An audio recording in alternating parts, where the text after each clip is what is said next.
তাই আমাকে একটা আলোচ্য বিষয় দেওয়া হয়েছে, ইমানের সাথে আমলের গুরুত্ব। ইমানের সাথে আমলের গুরুত্ব। আপনারা বলেন আগে ইমান না আগে আমল? কথা বলেন, ইমান আগে না আমল আগে? নতুন জানেন নাকি? হ্যাঁ, আগে ইমান লাগে। ইমানদারের জন্য আমলের আহ্বান। ইমানদারকে আমল করার আদেশ করা হয়েছে, কোনো বেঈমানকে করা হয় নাই। বেঈমানকে কি করা হয়? বেঈমান যত আমল করুক না কেন, শেষ বিচারে ধরা পড়বে ইমান নাই। শেষ বিচারে ধরা পড়বে কি? ইমান নাই। আউযুবিল্লাহর তাফসিরে আসছে ইবলিস 9 লক্ষ বছর ইবাদত করছে। কয় লক্ষ বছর? কিন্তু আল্লাহর পরীক্ষায় ধরা খাইছে ইমান নাই। আল্লাহর পরীক্ষায় ধরা খাইছে কি? ইমান নাই। এজন্য ইমান আনতে হবে, ইমান আনতে হবে, ইমানের পরে আমল করতে হবে। ইমান নাই, আমলের কোনো কি মূল্য নাই? মূল্য আছে? আপনারা বলেন, এক লেখে একটা শূন্য দিলে কত হবে? আরেকটা দিলে, আরেকটা দিলে, আরেকটা দিলে 10,000। এখন যদি বলে শূন্যের এত মূল্য, এক মুছে ফেলছে, কত আছে? 9,999। আমি এক এক মুছছি, কত রয়েছে? হ্যাঁ, কিছু আছে? হ্যাঁ, আমি তো এক মুছছি, থাকবে না কেন? হ্যাঁ, 4টা ঘোড়ার ডিম আছে। 4টা কি ঘোড়ার ডিম? ঘোড়ার ডিম, ঘোড়ার ডিম কি? এক বেচারা বাজারে গেছে, ডিম খাবে, জিজ্ঞাসা করে কি কি ডিম আছে? বাজারওয়ালা বলতেছে, ডিম বিক্রেতা বলতেছে 3-4 ডিম আছে, হাঁসের ডিম, মুরগির ডিম, ঘোড়ার ডিম। বেচারা কই জীবনে ঘোড়ার ডিম খাই নাই, আজকে না খেয়ে যাব। কই সবার শেষে বিক্রি করি ঘোড়ার ডিম। বসে আছে, হাঁসের ডিম শেষ, মুরগির ডিম শেষ, বেটা কাঁচা আড়ায় জাগা বাড়ি। কো ভাই আমার ঘোড়ার ডিম কই? কই ওইটি ঘোড়ার ডিম, যাও গা বাড়ি। যাও কি বাড়ি? মানে শূন্য হাত। ইমান নাই, জিরো। আমল নামায় কিছু পাওয়া যাবে? পাওয়া যাবে? পাওয়া যাবে না। আমার বানের বাবা জিরানি, এই জন্য ইমানের দাম অনেক বেশি। কোন বিধর্মী যদি কালেমা পড়ে মুসলমান হতে চায়, তাকে বাবা যদি বলেন নামাজ পড়েন, ইমানদার হবেনি। হইব? যদি বলেন বাবা তোমাকে মুসলমান বানাবো, তুমি 60 দিন রোজা রাখো, সে মুসলিম হবে না। 50 বার হজ করলো, মুসলিম হবে না। তাকে কালেমা পড়াতে হবে। কালেমা পড়লাম লা ইলাহা ইল্লাল্লাহ, 60 বার জপাইলাম, শুধু লা ইলাহা ইল্লাল্লাহ, মুসলমান হইছে? আমি 70 বার জপাইলাম, বলে লা ইলাহা ইল্লাল্লাহ, জপতে জপতে বাবা 500 বার জপেছে, বলেন ইমানদার হইছে নি? যখন বলবে মুহাম্মাদুর রাসূলুল্লাহ, একবার বলছে ইমানদার হয়ে যাবে। একবার বলছি ইমানদার হয়ে যাবে। তাহলে ইমান হলো নবী মুহাম্মাদুর, নবী মুহাম্মাদুর। আমার প্রাণের বাবাজি, যারা ইমান আনে না তারা লসের বাজারে দাঁড়িয়ে আছে বাবা, ক্ষতিগ্রস্তদের কাতারে দাঁড়িয়ে আছে। যদি বাবা প্রধানমন্ত্রী হয়ে থাকে, ইমানদার না হয়ে থাকে, লসের বাজারে দাঁড়িয়ে আছে। এমপি হলে লসের বাজারে দাঁড়িয়ে আছে, খতিব হলে লসের বাজারে দাঁড়িয়ে আছে। এমনও খতিব আছে ইমান নাই, ধরা খাইছে 12 বছর ইমামতি করছে, খতনা করে নাই, ধরা খাইছে ইহুদি। ধরা খাইছে কি? ইহুদি, খতনাই করছে না। কথা কনা আমার প্রাণের বাবাজি, খেয়াল করেন ভালো করিয়া, ও প্রাণের দুস্থ বুজুর্গরা, সুন্নি জনতা ভালো করে শুনে না। ইমানদার হতে হবে, ইমান আনতে হবে। নতুবা লসের বাজারের মধ্যে পড়ে থাকবেন। লস কি লস? হায়াত পুরাইতেছে আল্লাহ কবার লস। ইন্নাল ইনসানা লাফি খুসর।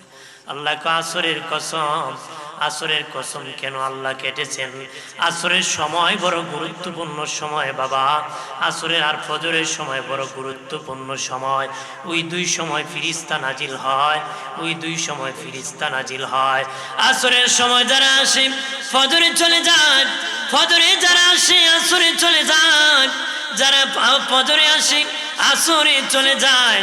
আল্লাহর দরবারে যায় বলে আল্লাহ তোমার বান্দা বান্দির কাছ থেকে চলে এসেছি।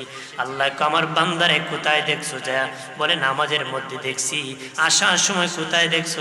নামাজের মধ্যে দেখছি। আল্লাহ তোদেরকে সাক্ষী রেখে আমার ওই সমস্ত বান্দা বান্দির জীবনের গুনাহ মাফ করে দিছি। আর জোরে বলি আল্লাহ তো আল্লাহ। কসম কাটার কি দরকার? কসম কাটার কি দরকার? আল্লাহ কসম কাটে সময়ের গুরুত্ব বোঝানোর জন্য। আমরা লসের বাজারে দাঁড়িয়ে আছি। কি লস? বরফ গলার মতন তাফসীরের কিতাবের মধ্যে আসছে, এক বেচারা বাজারে বরফ বিক্রি করতে গিয়েছে বাবা, চিৎকার করে করতেছে তাড়াতাড়ি আসো, আমার বরফ তাড়াতাড়ি কিনে নাও, গলে গেলে কেউ কিনবা না, আমার বরফ থাকতে তাড়াতাড়ি কিনে নাও। যত সময় যাবে বরফ কমতে থাকবে, গলে যাবে, ওই পানির কোনো মূল্য থাকবে না। যত সময় যাবে বাবা তত আমাদের হায়াত পুরাইতেছে বরফ গলার মতন। যদিও 30 বছর হায়াত পেয়েছি, হায়াত হয়ে গেছে এদিকে বাবা 30 বছর মৌত কাছে গেছে, আজরাইল কাছে গেছে, ইন্তেকাল হয়ে যাবে। এই জন্য আমরা লসের বাজারে দাঁড়িয়ে আছি। লসের বাজারে কি দোষী পড়েন আল্লাহুম্মা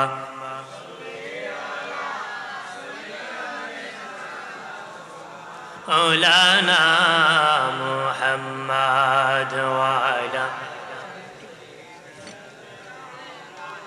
مولانا। কবে জানি ডাকা শিবে এবারি ঘর চারিতে, গায়ের পোশাক কুলে কুলে সাদা কাফন পরিতে, আল্লাহুম্মা সাল্লি আলা মারহাবা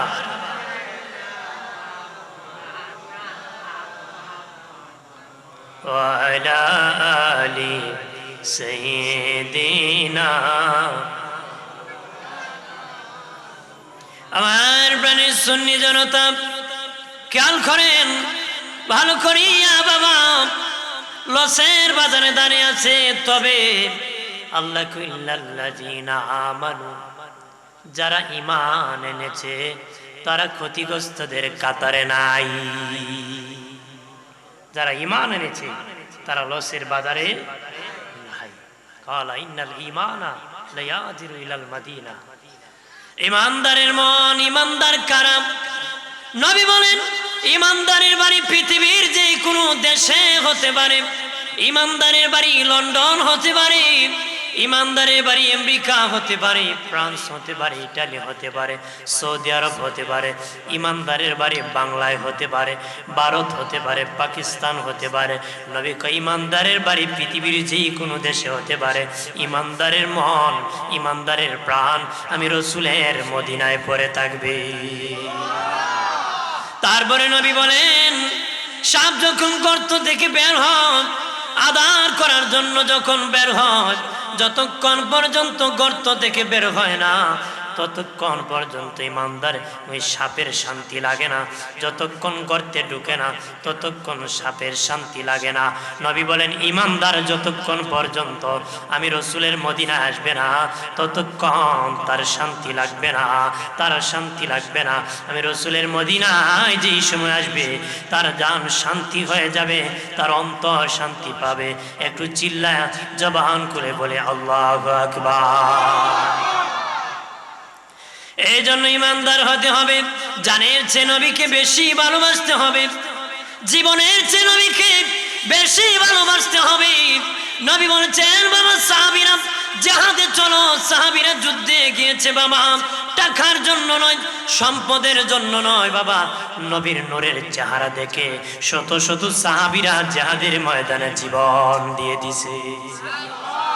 বাবাজি ইউসুফ নবীর চেহারা দেখিয়া মহিলারা হাত কেটে দিয়েছিল বাবা।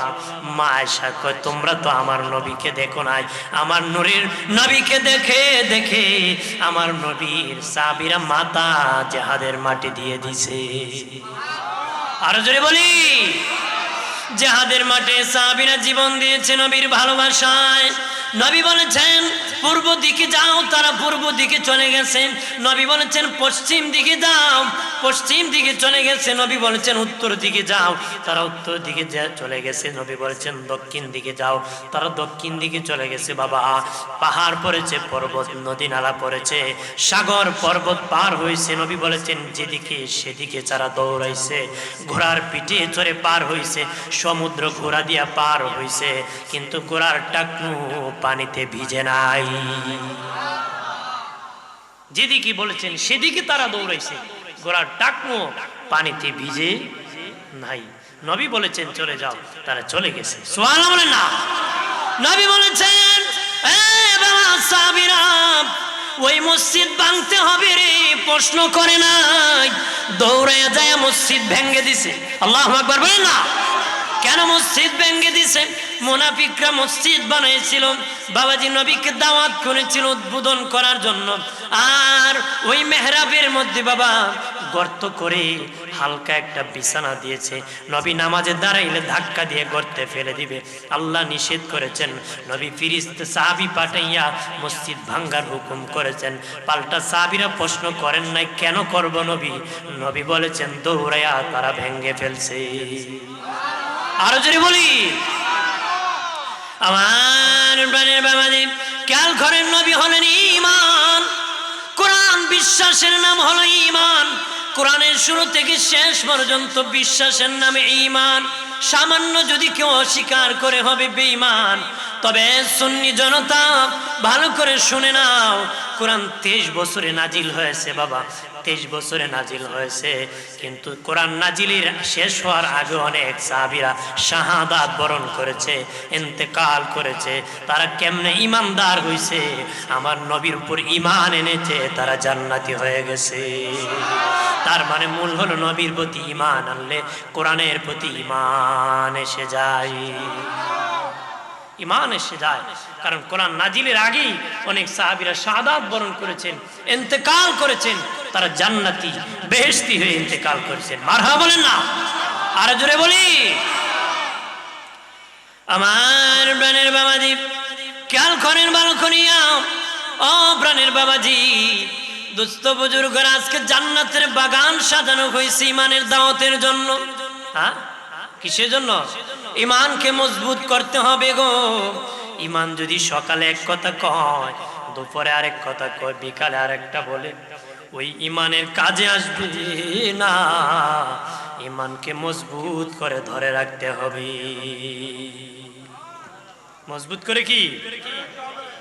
এই দেখেন আমি একটা গিট্টু দিতেছি টিস্যুর মধ্যে, এর মধ্যে কাপড় দিলে ভালো হতো। এটা যদি ঢিল থাকে, যেদিকে টানবেন সেদিকে ধরবে। হ্যাঁ, ধরবে কি না? ঢিলা থাকলে যেদিকে টানবেন সেদিকে যাবে। মধ্যখানে যদি শক্ত করে টাইট করি, আপনারা বলেন এদিকে টানলে যাবে, ওইদিকে টানলে যাবে? একদিকে যাবে না। ঈমান যাদের ঢিলা, সকালে এক কথা কয়, বিকালে আরেক কথা কয়। মানে যেদিকে টানে সেদিকে দৌড়ায়, যেদিকে বৃষ্টি সেদিকে ছাতা ধরে। জীবনও বৃষ্টি ভিজবো না, সুবিধাবাদী জিন্দাবাদ। কথা কোন ঠিক কিনা? জোরে বলেন ঠিক কিনা? ঈমানকে শক্ত করতে হবে, মজবুত করতে হবে। যে ঈমান জীবন চলে যাবে, ঈমান চলে যাবে না। কথা বলেন। মাথা দিব, পাগড়ি দিব, দিব। আমরা ইমাম হুসাইনের সৈনিক, আমরা মাথা দিতে জানি, পাগড়ি দিতে জানি না। আমার প্রাণের বাবাজি খেয়াল করেন ভালো করিয়া, আল্লাহ বলেন তারা ব্যতীত যারা ঈমান এনেছে, আল্লাহ যারা ঈমান এনেছে তারা ক্ষতির মধ্যে নাই।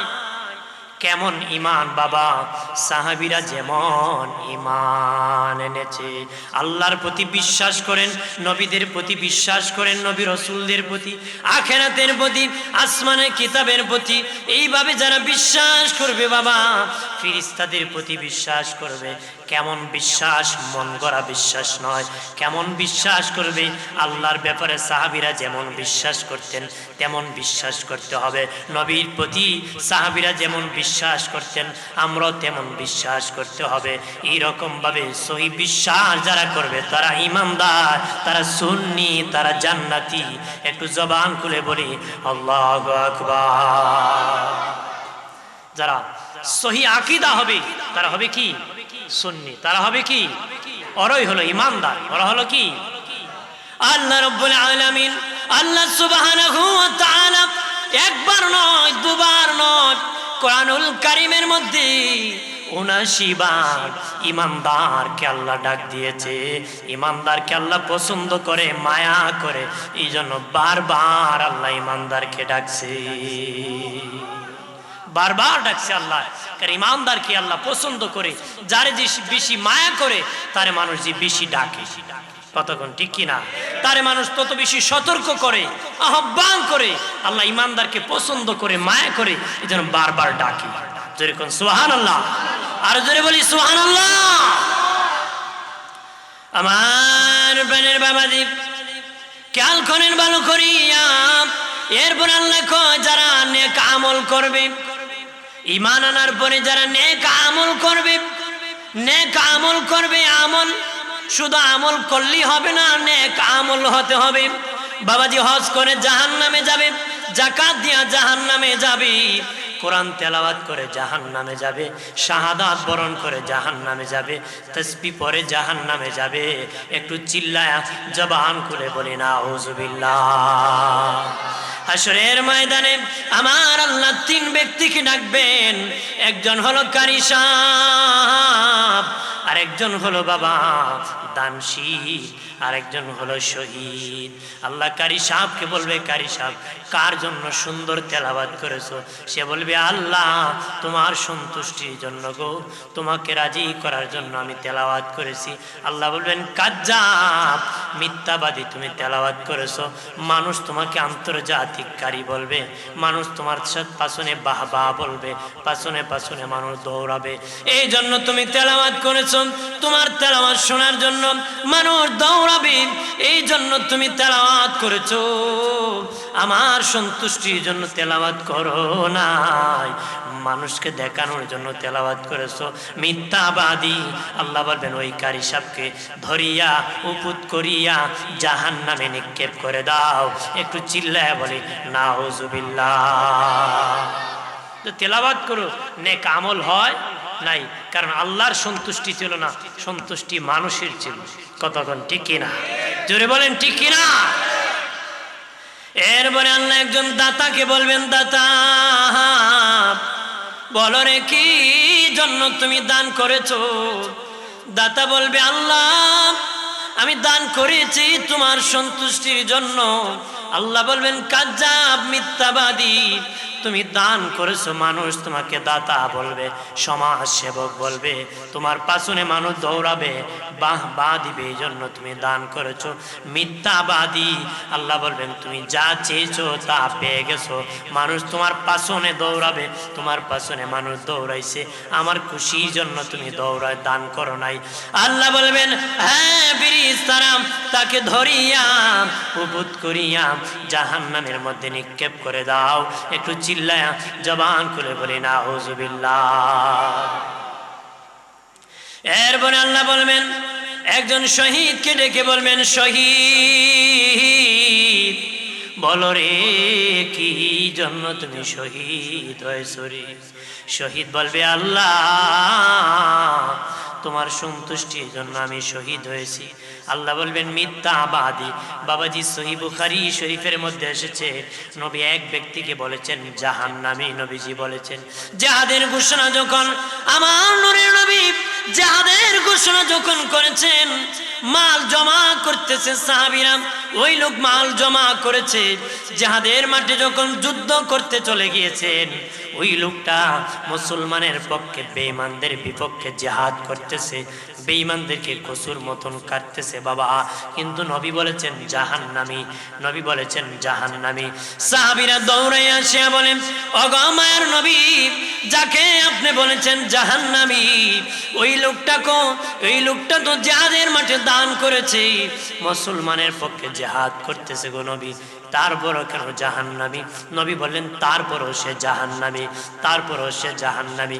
জিহাদের মাটি যুদ্ধ করতে করতে হঠাৎ করে একটা কাফের আসিয়া তার উপর আঘাত করেছে, শরীরে প্রচন্ড ব্যথা শুরু হয়ে গেছে, ব্যথার যন্ত্রণা সে সহ্য করতে পারে নাই, সইতে পারে নাই, তরবারের আছাড় জমিনে লাগাইয়া বাবা পেটের ভিতর ঢুকাইয়া দিছে, নিজে নিজে আত্মহত্যা করে মরে গেছে, আত্মহত্যাকারী জাহান্নামী।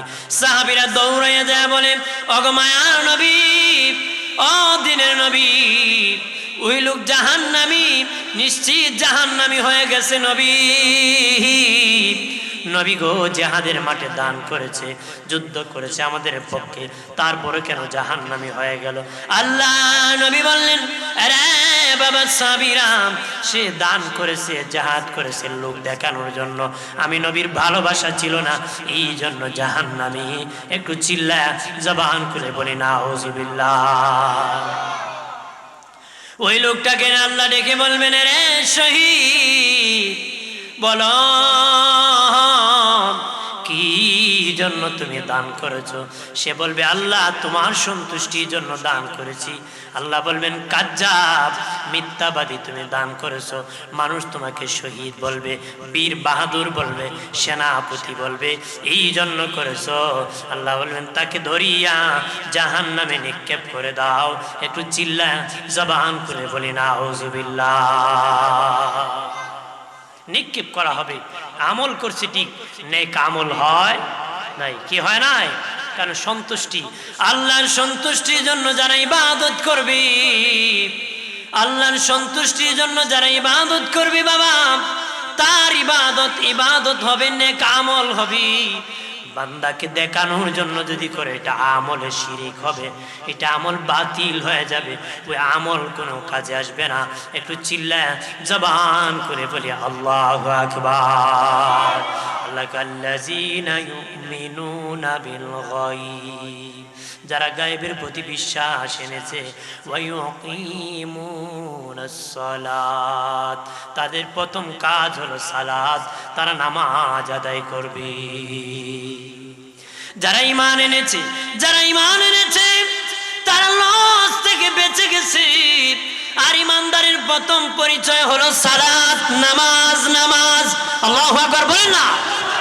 ঈমানদারের প্রথম পরিচয় হলো সালাত, নামাজ আদায় করবে, নামাজ।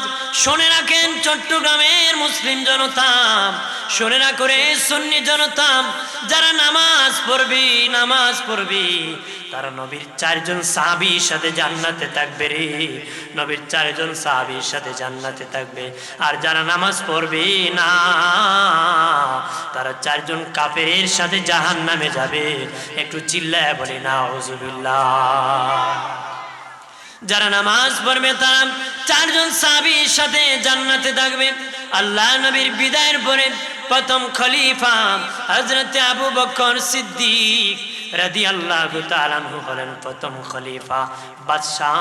দুনিয়ার যারা বাদশাহ হবে, মুসলিম বাদশাহ, মুসলমান বাদশাহ যারা হবে, তারা যদি নিজে নামাজ পড়তে পারে আর তাদের রাষ্ট্রের মধ্যে নামাজ কায়েম করতে পারে, নিজে নামাজ পড়তে পারে আর রাষ্ট্রের মধ্যে নামাজ কায়েম করতে পারে, ওই রকম বাদশাহ আবু বকর সিদ্দিকের মতন বাদশাহ সাহাবীর সাথে জান্নাতে থাকবে। একটু চিল্লায়া জবান করে বলি সুবহানাল্লাহ। যারা আবু বকর সিদ্দিকের মতন বাদশাহ সাহাবীর সাথে জান্নাতে থাকবে, আল্লাহু আকবার বলেন না। তারপরে বাবা ওমর ফারুক রাদিয়াল্লাহু তাআলা আনহু হলেন মন্ত্রী। এই দুনিয়ার ইমানদার মন্ত্রীরা যদি নিজে নামাজ পড়তে পারে, সমাজে নামাজ কায়েম করতে পারে, নিজে নামাজ পড়তে পারে সমাজকে নামাজি বানাতে পারে, ওই সমস্ত নামাজিরা, হযরতে ওই সমস্ত মন্ত্রীরা ওমর ইবনুল খাত্তাবের মতন মন্ত্রী সাহাবীর সাথে জান্নাতে থাকবে। উসমান গনি হলেন ধনী, ধনী সাহাবী। উসমান গনি ধনী। বাবাজি কেমন ধনী রে! উসমান গনি জিন্নুরান রাদিয়াল্লাহু তাআলা আনহু কেমন ধনী ছিলেন। একজন ভিক্ষুক আল্লাহ নবীর দরবারে এসে বলল, ভিক্ষা দাও। নবী কোনোদিন কোনো ভিক্ষুককে তাড়িয়ে দিতেন না। নবীর কাছে ওই সময় সম্বল ছিল না। নবী বলেন, সামনে দেখে একজন লোক বসে আছে, তাকে বলো ভিক্ষা দেওয়ার জন্য। ওই লোকটা যায় দেখে উসমান গনি জুতা সেলাই করতেছে। মনে মনে ভিক্ষুক কয়, নিজে এসে জুতা সেলাই করে সে কেমন ভিক্ষা আমাকে দিবে। ঘুরে আসলো। নবী বলেন, যাও তুমি তাকে গিয়া বলো ভিক্ষা দেওয়ার জন্য। দ্বিতীয়বার যায় দেখে উসমান গনি জিন্নুরান রাদিয়াল্লাহু তাআলা আনহু জুতা সেলাই করতেছে। আবার ঘুরে আসছে, নবীর কাছে আবার হাত পাচ্ছে। নবী কয়, যাও ভিক্ষুক উসমান গনিকে বলিও আমি নবী বলেছি তোমাকে ভিক্ষা দেওয়ার জন্য। ভিক্ষুক যখন দাঁড়িয়ে গেল, হযরত উসমান গনি জিন্নুরান রাদিয়াল্লাহু তাআলা আনহু দেখে বললেন, ভাই কি জন্য বারবার আসতেছো আর ঘুরে যেতেছো? বলে, ভাই আল্লাহ নবী আপনার কাছে ভিক্ষা চাওয়ার জন্য আমাকে বলেছে, আমি ভিক্ষা চাইতে এসেছি। উসমান গনি বলেন, থামো, একটু অপেক্ষা করো, সিরিয়া থেকে আমার উট বোঝাই করে মাল নিয়ে আসতেছে। আমার 70টা উট ব্যবসা করে মাল নিয়ে আসতেছে, যেটা খুশি তোমাকে সেটা দিয়ে দিব। যে উট পছন্দ হয় সে উটটা তোমাকে দিয়ে দিব, অপেক্ষা করো। মনে মনে জুতা সেলাই নিজে করে আবার বলে, উট নাকি আমাকে দিয়ে দিবে, বোঝাই করা মাল উট। তখন 70টা উট বোঝাই করে মাল নিয়ে যখন ফিরেছে মদিনায়, উসমান গনি বলে, ভিক্ষুক ভাই তোমার যেটা পছন্দ হয় সেটা তুমি নিয়ে যাও। ভিক্ষুক মনে মনে কয়, নিমত নিমতে আর ছোট নিয়ে লাভ কি, একটা বড়ই নিয়ে যায়। কথা হয় না, মাগনা ফেলে কি হুশ থাকে মানুষ? বেটা আলকাত্র 400 টাকার লুঙ্গিতে পরে খবর আছে নাকি? জোরে কনা। আমি আমরা এমন বাঙালি কলিজই নেই আমরা। হ্যাঁ, কলিজা থাকলে একবার ধুনা খাওয়ার পরে আরেকবার ধুনা খেত। এক জায়গায় প্রতারিত হওয়ার পরে ওই জায়গায় আবার যেত যেত যায়। ধুনা খেয়ে আসছে আবার ঘোরা, মার খাইছে আবার ঘোরা। ওই লোক ধর্ম বিদ্বেষী বক্তব্য দিয়েছে, ইমান বিরোধী, তাকে আবার দাওয়াত করে। কথা হয় না, রাগ করছেন না? বাঙালির কলিজা কইতে পারেন, এটা আবার কেমনে? এটা গল্প কই বুঝবেন ভালো। আপনারা বলেন, বনের রাজার নাম কি? সিংহ। বনের রাজা, এক বনের রাজা বৃদ্ধ হয়ে গেছে, গর্ত থেকে বের হতে পারে না, অনেক দিন ধরে খাবার খায় না, খিদা। ঠিক গর্তের পার দিয়ে উপর দিয়ে একটা শিয়াল যাচ্ছে। শিয়ালকে ডাকে কয়, ভাগনা অনেক দিন ধরে খাই না, একটা খাবারের ব্যবস্থা করো।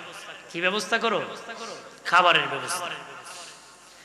মামু শক্তি থাকতে যে জুলুম নির্যাতন করছো, খেয়ে আইবো তোমার কাছে, আর খাওয়ান কোথায় পাবো? ভাগনা তুই বড় চালাক, পারবে? আচ্ছা চেষ্টা করে দেখি। গিয়ে দেখি জঙ্গলে এক হরিণ ঘাস খাচ্ছে। হরিণকে ডেকে বলে, ডেকে বলতেছে, আমাদের বনের রাজা সিংহ মামা বুড়া হয়ে গেছে, উনি ভাবছে যে ওনার রাজত্বটা কাউকে দিয়ে দিবে। তা আমি ভাবলাম এই বনের রাজা তোরই বড় মানা, কারণ তোর শরীর বড় সুন্দর চকচক। কথা হয় না? তোর শিং বড় সুন্দর, চক্ষু বড় সুন্দর, যার কঠিন দিল তারও প্রেমের ভাব আসবে, তোকে দিয়ে দিব। মনে মনে কয়, আবার কি খেয়ে ফেলে নাকি? আপনার বলেন, কার না ইচ্ছা বনের রাজা হইতো? আমি উঁচা তো, মাইকে উঁচাইতে পারে না, এই জন্য আমার কষ্ট হইতেছে, এই জন্য কুচি। যাই হোক, তারপর বলে ফিরে উঁচাইতে পারে না, কিছু করার বলতেছি। মনে মনে আশা যে দেখি বনের রাজানি হইতে পারে। আস্তে আস্তে গেছে, গর্তের পারে যা মারতেই সিংহ তো অনেক দিন ধরে খায় না, বাড়াই দিছে। হাতি হরিণ দেখতেছে ধরে ফেলবে, পাছনে মারছে দৌড়। সিংহ তার কানে ধরছিল, কান ছিঁড়ে চলে গেছে। হাতি কান ছিঁড়ে হরিণ পিছনে মারছে দৌড়। পিছনে মারছে কি? তো শিয়াল বলে মামু আনিয়ে তো দিছিলাম কি, কাছাকাছি চলে আসছিল, কেন এত পেরেশানি করলে? তো একটু কাছাকাছি গেলে খেতে পারতেন, এখন তো আর আনা সম্ভব না। বাগনা তুমি পারবা, তুই পারবি বাগনা, কতে কানটা দাও। কানটা নিয়ে গেছে, গিয়ে বলতেছে হরিণ রে, কয় এত ভয় থাকলে বনের রাজা হন যাব? আমার বনের রাজা সিংহ মামা চাইছিল, তোমার কানাকানি কইতো, কারণ রাজত্বের কথা, গোপন কথা এগুলা জোরে কোয়া যায়। আর কানে ধরছে, তুমি মারছো, টান গেছে, ছিঁড়ে নেও তোমার কান। হরিণ মনে মনে কয় খাওয়ার ইচ্ছা থাকলে তো খান ফিরত দেওয়ার কথা না। কি করছে, ঠিক আছে যাবো, কান ছিঁড়ে ফেলছি, রাজা হয়ে যাবে। কাছাকাছি গেছে, গর্তের মধ্যে ধাক্কা দিয়ে শিয়াল ঢুকাই দিছে, হরিণ ঢুকে গেছে, এমনি ঘাড়ে ভাঙ্গিয়া শেষ করে দিছে। শেষ, রাজাগিরি কি শেষ হয়ে গেছে। তে রক্ত যাইতেছে, সিংহ ভাবলো আগে রক্ত খেয়ে ফেলি, পরে তো আর রক্ত পাবো না, মাটির সাথে মিশে যাবে। শিয়াল মনে মনে গর্তের পারে বসে কয় আমি এত বড় খাবারের ব্যবস্থা করলাম, আমারও তো কিছু দিবে না।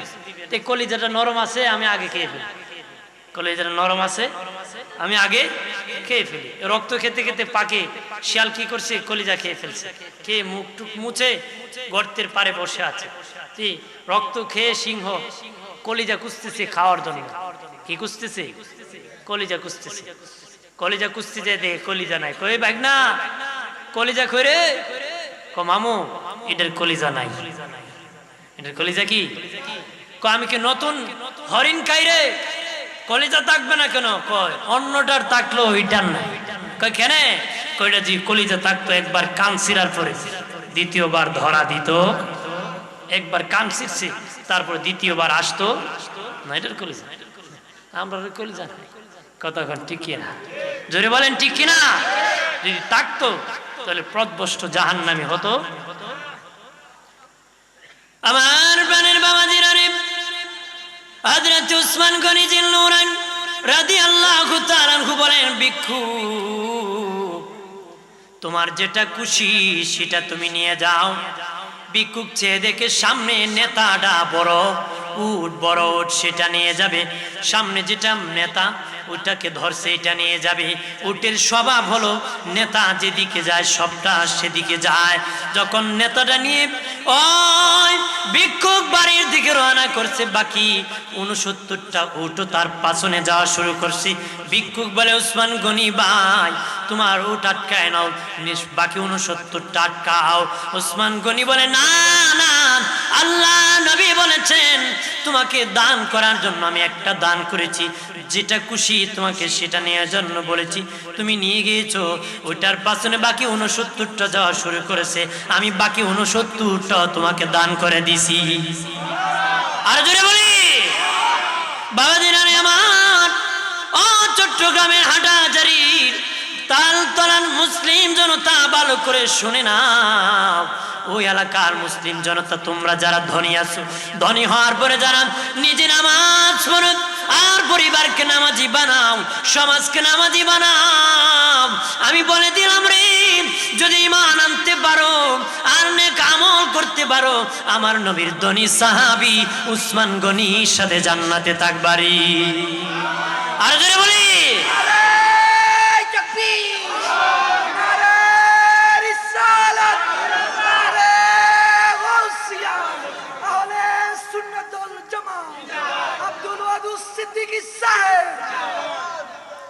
নবীর সাহাবী উসমান গনির সাথে জান্নাতে থাকবেন। আপনারা বলেন কে কে জান্নাতে যেতে চান? চান? জান্নাতের কাজ কে কে করতে চান? যদি একটা হাত নামান, একটা বিধর্মীকেও যদি বলেন তুই জাহান্নামী, সে রাগ করবে, গুসা করবে। বাবা মুসলমানকে বললে তো আর মেজাজ গরম করে ফেলবি। জান্নাতে সবাই যেতে চায়, জান্নাতের কাজ মানুষ করতে চায় না রে। জান্নাতের কাজ কি? জান্নাতে সবাই যেতে চায় রে। যে ধনী যারা আছো, যারা ধনী আছো, যদি নবীর উসমান গনি সাহাবীর সাথে জান্নাতে যেতে চাও, 5 ওয়াক্ত নামাজ পড়বা, পরিবার কি নামাজি বানাবা, নেক আমল করবা, আমার নবীর সাহাবীর সাথে তোমরা জান্নাতি হয়ে যাবা। আর সমাজে যারা গরিব, যারা গরিব আছো গরিব, যারা দিন আনো দিন খাও, টালা গাড়ি চালাও, রিক্সা চালাও, যারা যেভাবে মানুষের বাড়ি কাজ করো, যারা গরিব আছো, ওই গরিব যারা আছো, নিজে যদি নামাজ পড়তে পারো, পরিবারকে নামাজি বানাতে পারো, নিজে যদি নামাজ পড়তে পারো, পরিবারকে যদি নামাজি বানাতে পারো, আমার নবীর গরিব সাহাবী হযরত আলীর সাথে তোমরা জান্নাতে থাকবারি। হযরত আলী রাদিয়াল্লাহু তাআলা আনহু কে জানোনি? যিনি হলেন বাবা পাক পাঞ্জাতনের মধ্যে একজন, 5 জনের একজন। কথা বলেন ঠিক কিনা?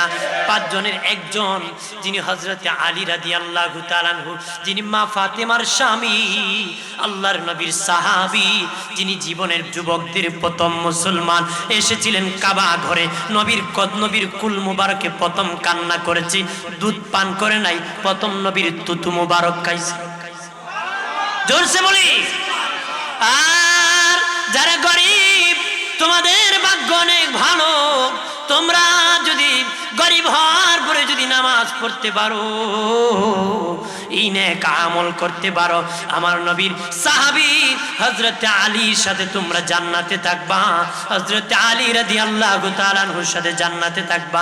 একটু চিল্লায়া জবান খুলে বলি আল্লাহু আকবার।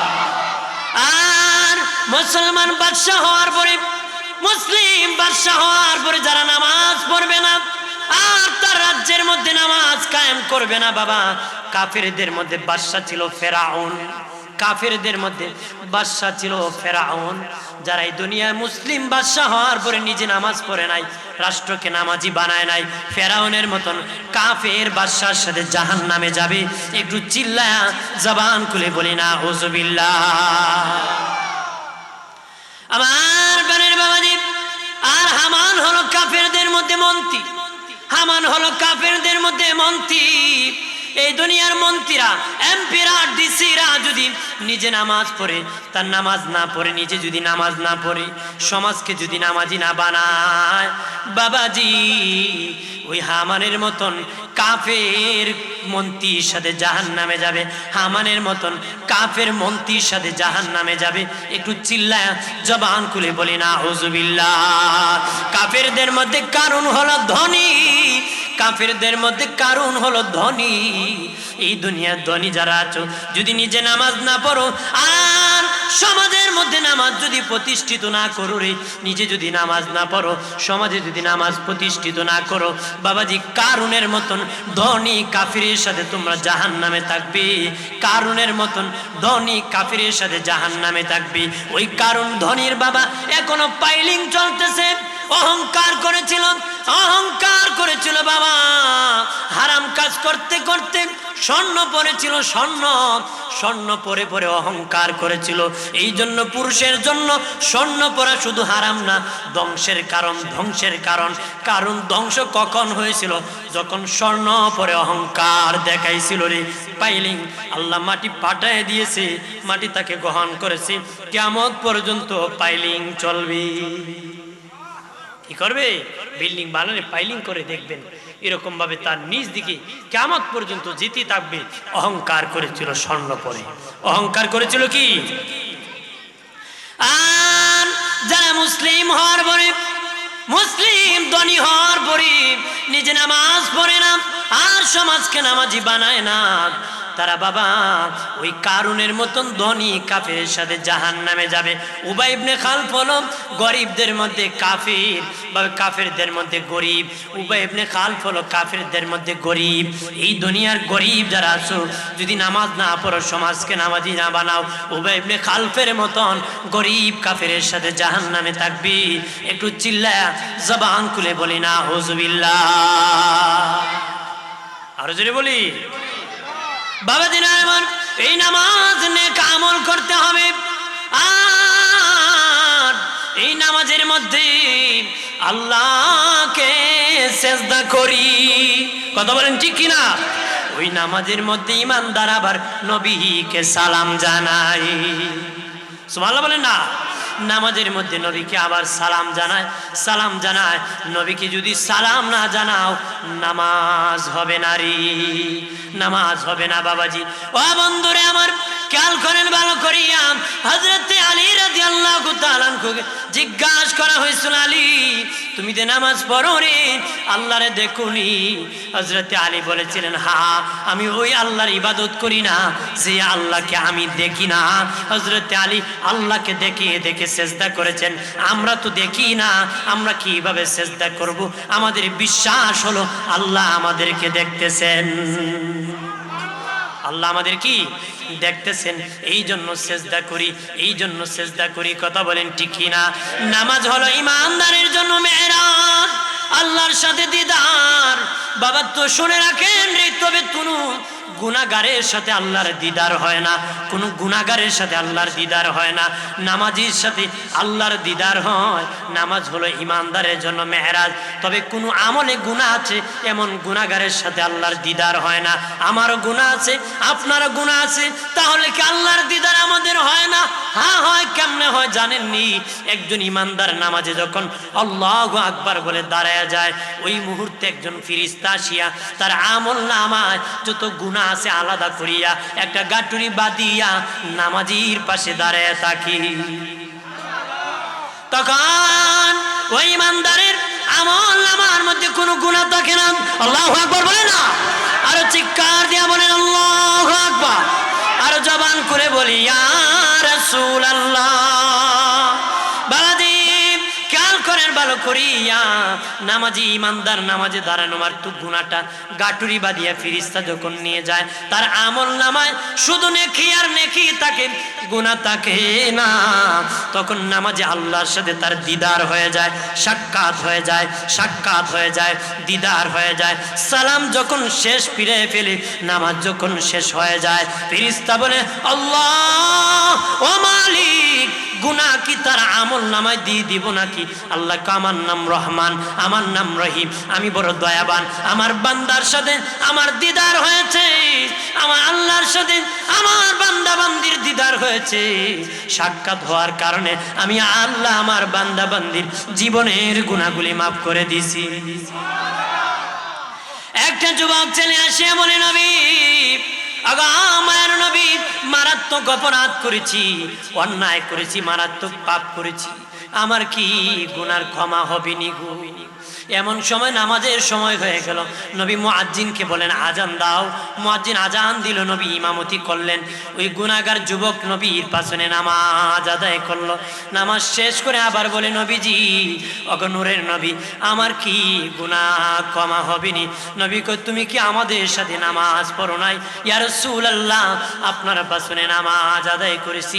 নবী কয়, এটা এমন নামাজ যে নামাজ পড়তে দেরি জিন্দেগির গুনাহ মাফ হতে দেরি হবে না রে। ঈমান লাগবে। কি লাগবে? নামাজ কার? ঈমানদার। বেঈমানের কোনো নামাজ নাই। কোন বিধর্মীকে বেঈমানকে আমলের কথা আল্লাহ বলেন নাই, ঈমানদারকে আমল করার কথা বলেছে। এর দুই শিবরি আল্লাহুম্মা সাল্লি আলা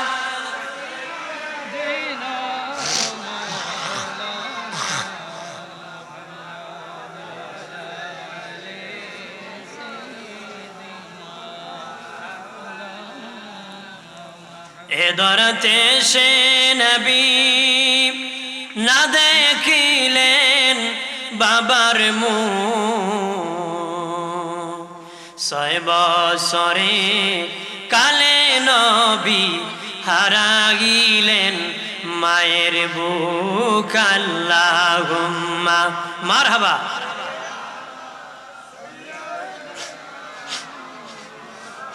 মোহাম্মদে পড়েন ওয়াইলালি।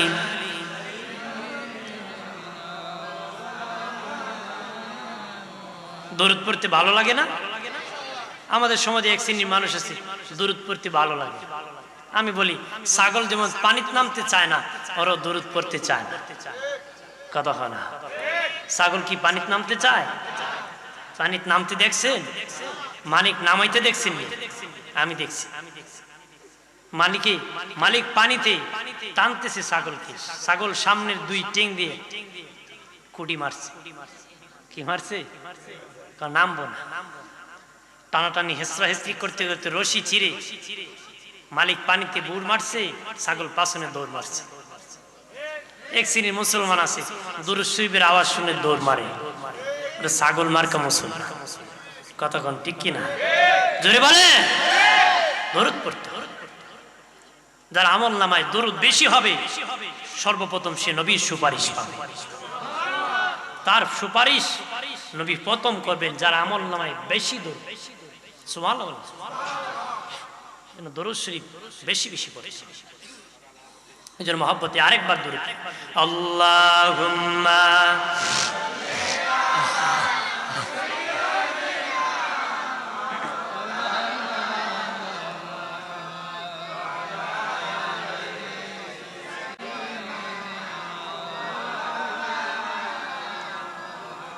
গাছে চিনল নবীজিকে, মাসে চিনল নবীজি, উম্মত হয়া চিনিলাম না, চিনল বনের হরিণী। আল্লাহুম্মা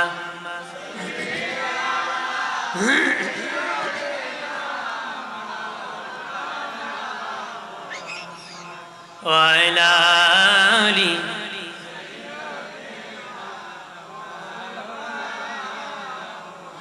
আমার বানের বাবাজি রে, বাবাজি খেয়াল করেন ভালো করিয়া।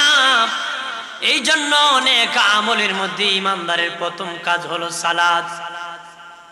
নেক আমলের মধ্যে ইমানদারের প্রথম কাজ হলো সালাত, নামাজ। ইমানদার নামাজ আদায় করবে। আজান পড়লে কাফের গার বাঁকা করে চলে যাবে, ইমানদার মসজিদের দিকে এগিয়ে যাবে। মসজিদে দেখি এগিয়ে যাবে, নামাজ পড়বে, সিজদা করবে। নামাজ এমন একটি ইবাদত বাবা, ওই নামাজের দ্বারা এমন কাশফ হয়ে যায় বাবাজি, জমিনে বসে 7 আসমানের উপরের খবর পর্যন্ত পাওয়া যায়। সুবহানাল্লাহ বলেন না? একদিন জিবরিল আমিন আল্লাহকে ডেকে বলে, মালিক ফেরেশতারা এত ইবাদত করে তাদেরকে শ্রেষ্ঠ মর্যাদা দাও নাই, মানুষকে কেন তুমি শ্রেষ্ঠ মর্যাদা দিয়েছো? আল্লাহ কয়, জিবরিল যাও, যা দেখো মানুষের কত ক্ষমতা আছে।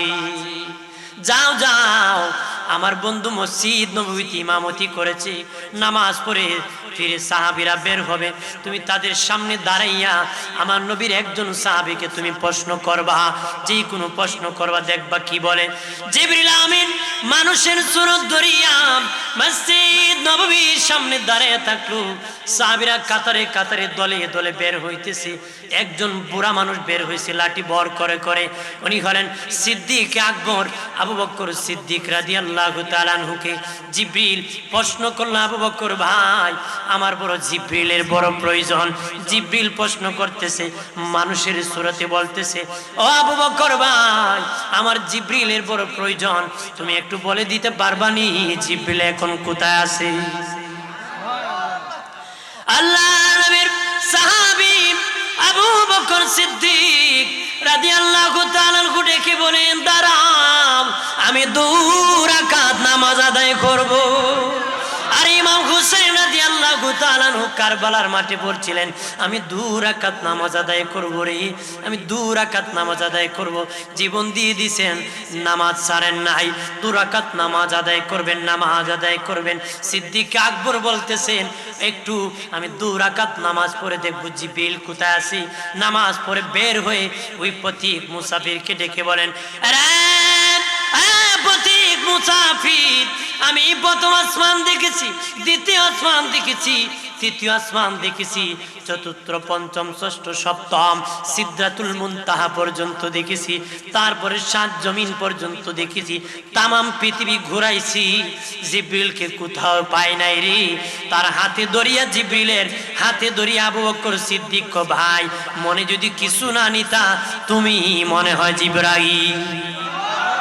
জোরে বলি, মনে যদি কিছু না নিতাম, আমি তো আর কাউকে জিবরিলকে কোনো দিকে পাই নাই, তুমি হলো জিবরিল। তখন মুস্কি হেসে দিয়ে কয়, হ্যাঁ আমি জিবরিল, আমি পরীক্ষা করার জন্য এসেছিলাম তোমাদের কত পাওয়ার আল্লাহ দিয়েছি। বন্ধুরে আমার, নামাজ এমন একটি ইবাদত, নামাজের মধ্যে যখন ইমানদার দাঁড়িয়ে যায় তখন টের পায় না।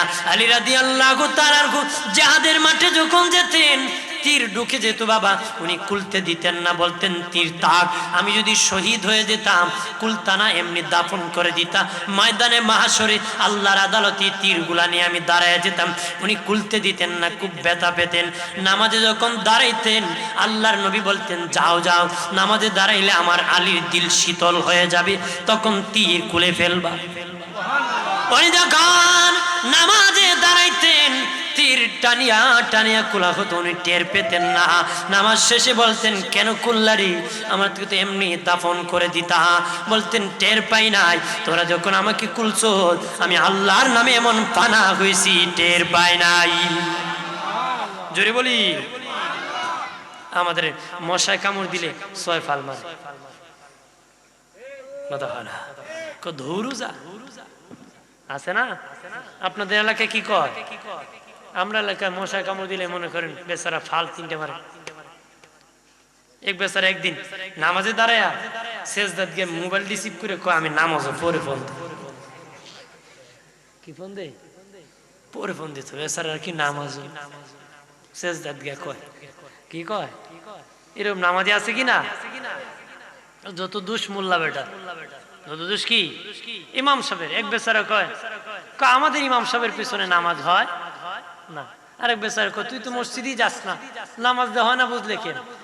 দেখছি বাজারে যে মোল্লা হাঁটে, হাঁটার বাউ বালা না।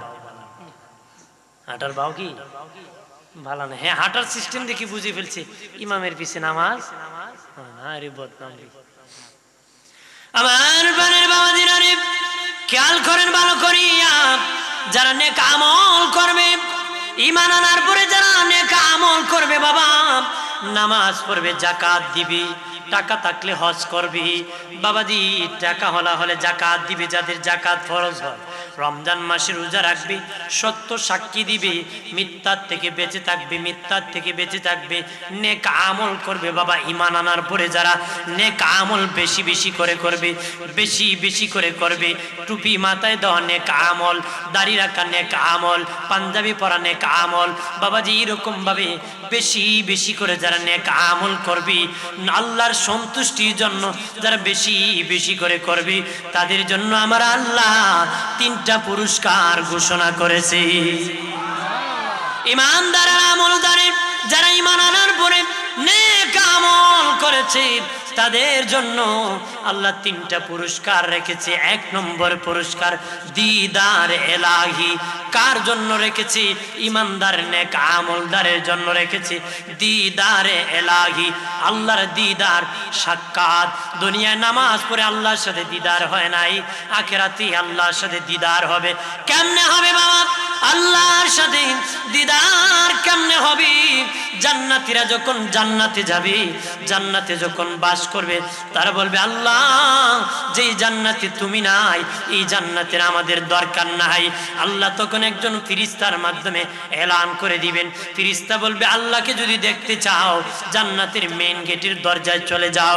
সব জান্নাতীরা মেইন গেটের দরজায় চলে যাবে, যে দেখে বিশাল বড় স্টেজ আছে, বিশাল বড় সামিয়ানা আছে, ময়দান আছে, সেখানে সভাপতি হলেন আমার আল্লাহ নিজে। আর ওই ময়দানের প্রধান অতিথি হবেন আমাদের নূরের নবী, আল্লাহু আকবার বলেন না। আর বিশেষ অতিথি হবেন সমস্ত নবীগণ। ওই ময়দানের বিশেষ অতিথি হবেন সমস্ত নবীগণ। ওই ময়দানের সবার সামনে থাকবে উম্মতে মুহাম্মদীগণ। সুবহানাল্লাহ কন্যা, সবার সকলের সামনে উম্মতে মুহাম্মদীগণ তাকবীরে। ওই ময়দান কোরআন তেলাওয়াত দিয়ে উদ্বোধন হবে, সূরা মুজাম্মিল তেলাওয়াত হবে প্রথম। আল্লাহ দাউদ নবীকে বলবেন, দাউদ তুমি সূরা মুজাম্মিল তেলাওয়াত করো। বলতে পারেন, হুজুর দাউদ নবী আমাদের যুগে ছিলেন না, উনি কোরআন কিভাবে পড়বেন? আল্লাহ যখন হুকুম করবেন দাউদ নবী 30 পারার হাফেজ হয়ে যাবেন।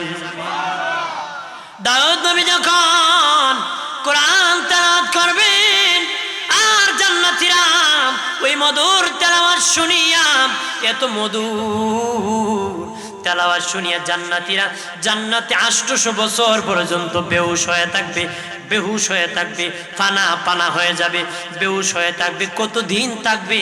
800 বছর পর্যন্ত তারা বেহুশ হয়ে ময়দানে পড়ে থাকবে। 800 বছর পরে হুশ আসবে। আল্লাহ বলবেন, হাসরবাসী, এবার তোমরা শুনবা, যাকে আমি সবচেয়ে বেশি সুন্দর কণ্ঠ দান করেছি, আমার হাবিব রহমতের নবী, যে নবীর কারণে তামাম দুনিয়া বানাইছি, আমি আল্লাহ নিজে প্রকাশ পেয়েছি, ওই আমার নূরের নবীকে আমি বানাইছি। আমার ওই নূরের নবী সুন্দর তেলাওয়াত করবে, মধুর কণ্ঠে তেলাওয়াত। আল্লাহর নবী সূরা ইয়াসিন তেলাওয়াত করবে ওই হাসর ময়দানে জান্নাতীর সামনে। নূরের নবী সূরা ইয়াসিন যখন তেলাওয়াত করবেন, জান্নাতীরা ওই ইয়াসিন তেলাওয়াত শুনে 8000 বছর পর্যন্ত বেহুশ হয়ে থাকবে। জোরে বলি না, জান্নাতীরা 8000 বছর পর্যন্ত বেহুশ। 8000 বছর পরে হুশ আসবে। ওটার পরে বলবে, আল্লাহ বলবেন, বান্দা বান্দি, আমার হাবিবের কণ্ঠে তেলাওয়াত শুনেছো, এবার আমি আল্লাহ নিজের কণ্ঠে তেলাওয়াত শুনবা। এটা আমার দেওয়া কণ্ঠ, এবার শুনে না, আমি আল্লাহ নিজের কণ্ঠে তেলাওয়াত করব রে। আমার আল্লাহ নিজে সূরা রহমানের তেলাওয়াত করবে। আমরা কার রহমান? আল্লাহ কুবা আনার রহমান, আল্লামাল কুরআন, খালাকাল ইনসান। আল্লাহ কুবা আনার রহমান, আমি সেই রহমান, শিখাইছিলাম তোদেরকে কোরআন। জোরে বলেন না, বানাইছিলাম তোদেরকে মানুষ। আল্লাহ বলার ভঙ্গিতে বলে নাই বানাইছি মানুষ, শিখাইছি কোরআন। আল্লাহ কই কোরআন শিখাইয়া বানাইছি মানুষ। জোরে বলেন না, বাবাজি, স্বাভাবিকভাবে মানুষ আগে আগে, এরপরে কোরআন শিক্ষা গ্রহণ করে পরে বাবা। কিন্তু আল্লাহ বলার ভঙ্গিতে বলছে কোরআন শিখায়া মানুষ বানাইছে। তাফসীরওয়ালারা বলেছেন মানুষ আবার দুই প্রকার। এক প্রকার মানুষ হলো জন্মগত মানুষ, আরেক প্রকার হলো গুণগত মানুষ। জন্মগত মানুষ হতে গেলে কিছুই শিখা লাগে না, গুণগত হলে শিখতে হবে। কারা আল্লাহর কাছে মানুষ? যারা কোরআন শিখেছে, নবীকে ভালোবেসেছে, ইসলাম গ্রহণ করেছে, তারাই হলো মানুষ। ওই মানুষের কথা আল্লাহ কইছে কোরআন শিখাইয়া মানুষ বানাইছে। আল্লাহ সেদিন কইব, আমি সেই রহমান, তোদেরকে কথা বলার শক্তি দিয়েছি, আমি সেই রহমান, তোদেরকে দিয়েছি। কোন কোন নিয়ামত আমার অস্বীকার করবি? আল্লাহ এইভাবে গোটা রহমানের পরিচয় দিবে। দিতে দিতে গো, আল্লাহর কণ্ঠে তেলাওয়াত শুনতে শুনতে জান্নাতীরা 8 লক্ষ বছর পর্যন্ত বেহুশ হয়ে থাকবে, হুশ থাকবে না। ময়দানে তারা বেহুশ হয়ে থাকবে। 8 লক্ষ বছর পরে যখন হুশ আসবে, দেখবে ময়দানে নবী নাই, আল্লাহ নাই, স্টেজও নাই। তারা বাবা আর হাউমাউ করে কান্নাকাটি করবে, বলবে আল্লাহ, চিৎকার দিয়া বলেন আল্লাহ, আর জবান করে বলি আল্লাহ, প্রাণের আল্লাহ রে, কোথায় গেলে পাবো তোমারে। জোরে বলি, প্রাণের মাওলা,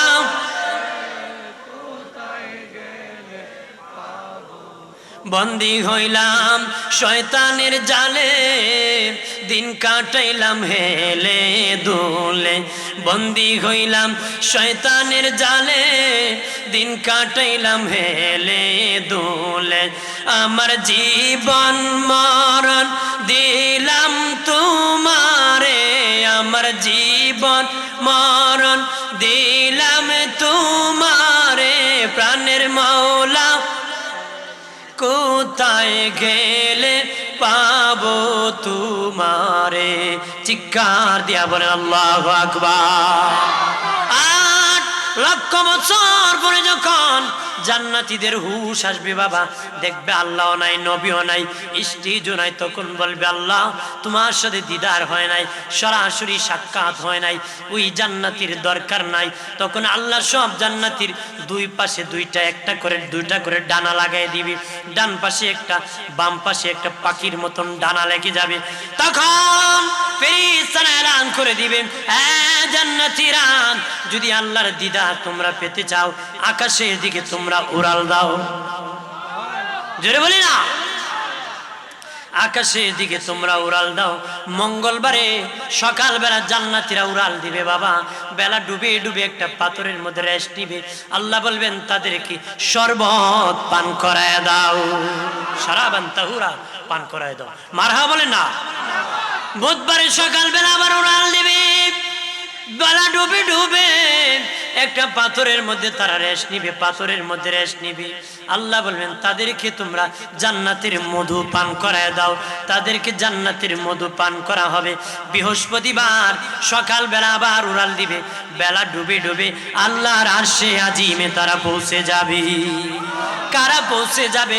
যারা ইমানের পরে আমল করেছে, নেক আমল করেছে, ওলি আল্লাহ হয়ে গেছে, তারা বাবা আরশে আজিমে পৌঁছে যাবে।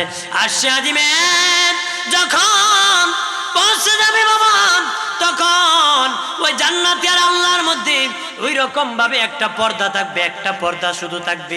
ওই পারে আল্লাহ, ওই পারে বান্দা। বান্দা বান্দি বলবে মালিক আল্লাহ, যে আরশে আজিমে তুমি নাই, ওই আরশে আজিমে আমাদের দরকার নাই। আল্লাহ বলবে বান্দা বান্দি তোমরা কি আমাকে দেখছো নি? না দেখি নাই। আল্লাহ না দেখিয়া জাহান্নাম দেখি নাই, জান্নাত দেখি নাই। ও মালিক, না দেখিয়া বিশ্বাস করে আমরা ঈমান এনেছি, সেজদা করেছি, জীবনে কোনোদিন দেখি নাই। ও মালিক, জীবনে না দেখিয়া সেজদা করেছি, এবার ইচ্ছা গো আল্লাহ দেখে দেখে কুদরতি কদমে সেজদা করব, তোমাকে সেজদা করব। রোজা রেখেছি, না দেখিয়ে বিশ্বাস করে রোজা রেখেছি।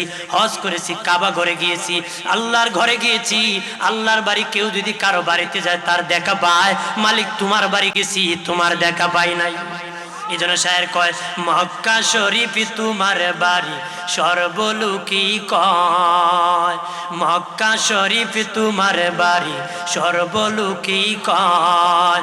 গেলেনি তোমায় পাইব আমি জানি না নিশ্চয় গো দয়াময়, তোমার দেখিবার মনে লয়। মারা বলে না বাজিরানি আমার, তখন বলবে মালিক তোমাকে দেখে না, তোমার গর্দাব করেছি। আল্লাহু আকবার বলে না। আল্লাহ বলবেন বান্দা বান্দি আমাকে না দেখিয়া এই পরিমাণ বিশ্বাস করেছো, আর তো আমি থাকতে পারি না এমনি। বান্দা বান্দি আল্লাহ পর্দা সরাই দিবে, কুদরতি সিনার মধ্যে সবাই জড়ায়া ধরবে, সবাই সেজদায় পড়ে থাকবে। সেজদা দিতে দিতে দিতে দিতে আল্লাহ বলবেন আরে বান্দা বান্দি উঠো, সেজদা থেকে তোমরা উঠো, আর কত সেজদা দিবা? তারা বলবে এই মুহূর্তে শুধু সেজদার মধ্যে গিয়েছি, এখনই বুঝে উঠায় নিলা গো আল্লাহ।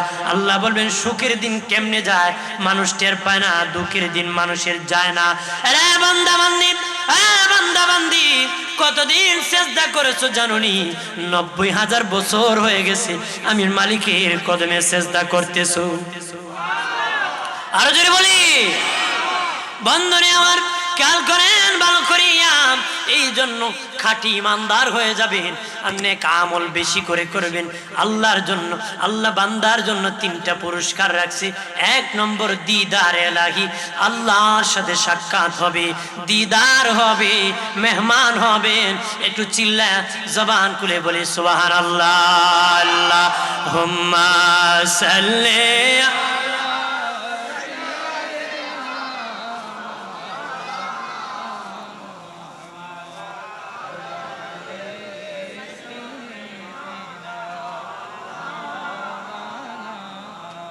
Allahumma salli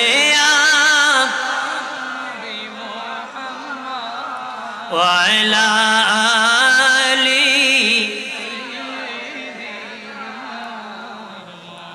wa ala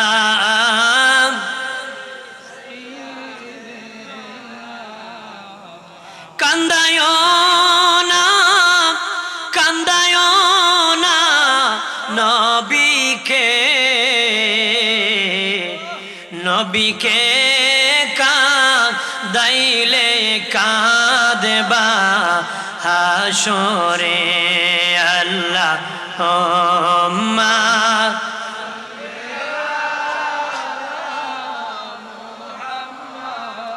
ওয়া আলা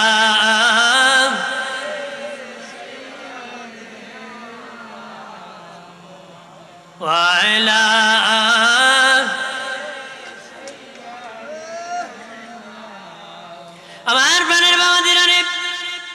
ইমানদার জান্নাতি, ওই আমলদার নেক আমলদারের জন্য দ্বিতীয় পুরস্কার আল্লাহ ক্ষমার ব্যবস্থা, মাফের ব্যবস্থা রাখছে ইমানদারের জন্য।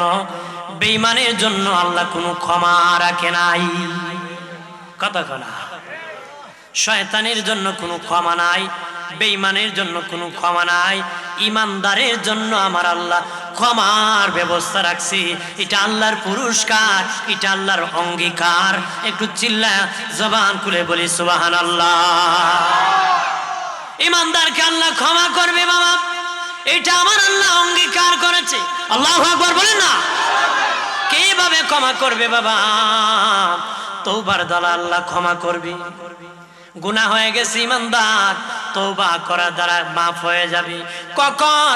ইন্তেকালের আগ মুহূর্ত যদি তওবা করে, নবীর সাথে আল্লাহ ওয়াদা করেছে, হাবিব আপনার উম্মতরা যদি ইন্তেকালের আগ মুহূর্ত তওবা করে, আমি আল্লাহ মাফ করে তাদেরকে জান্নাতি বানায় দিব।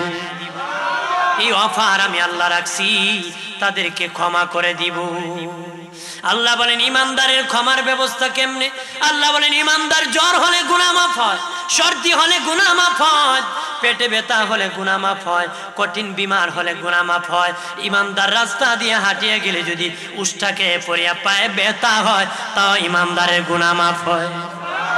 দান করলে ইমানদারের গুনাহ মাফ হয়, সদকা করলে গুনাহ মাফ হয়, নেক ইবাদত করলে গুনাহ মাফ হয়, মানুষের সাথে ভালো ব্যবহার করলে গুনাহ মাফ হয়।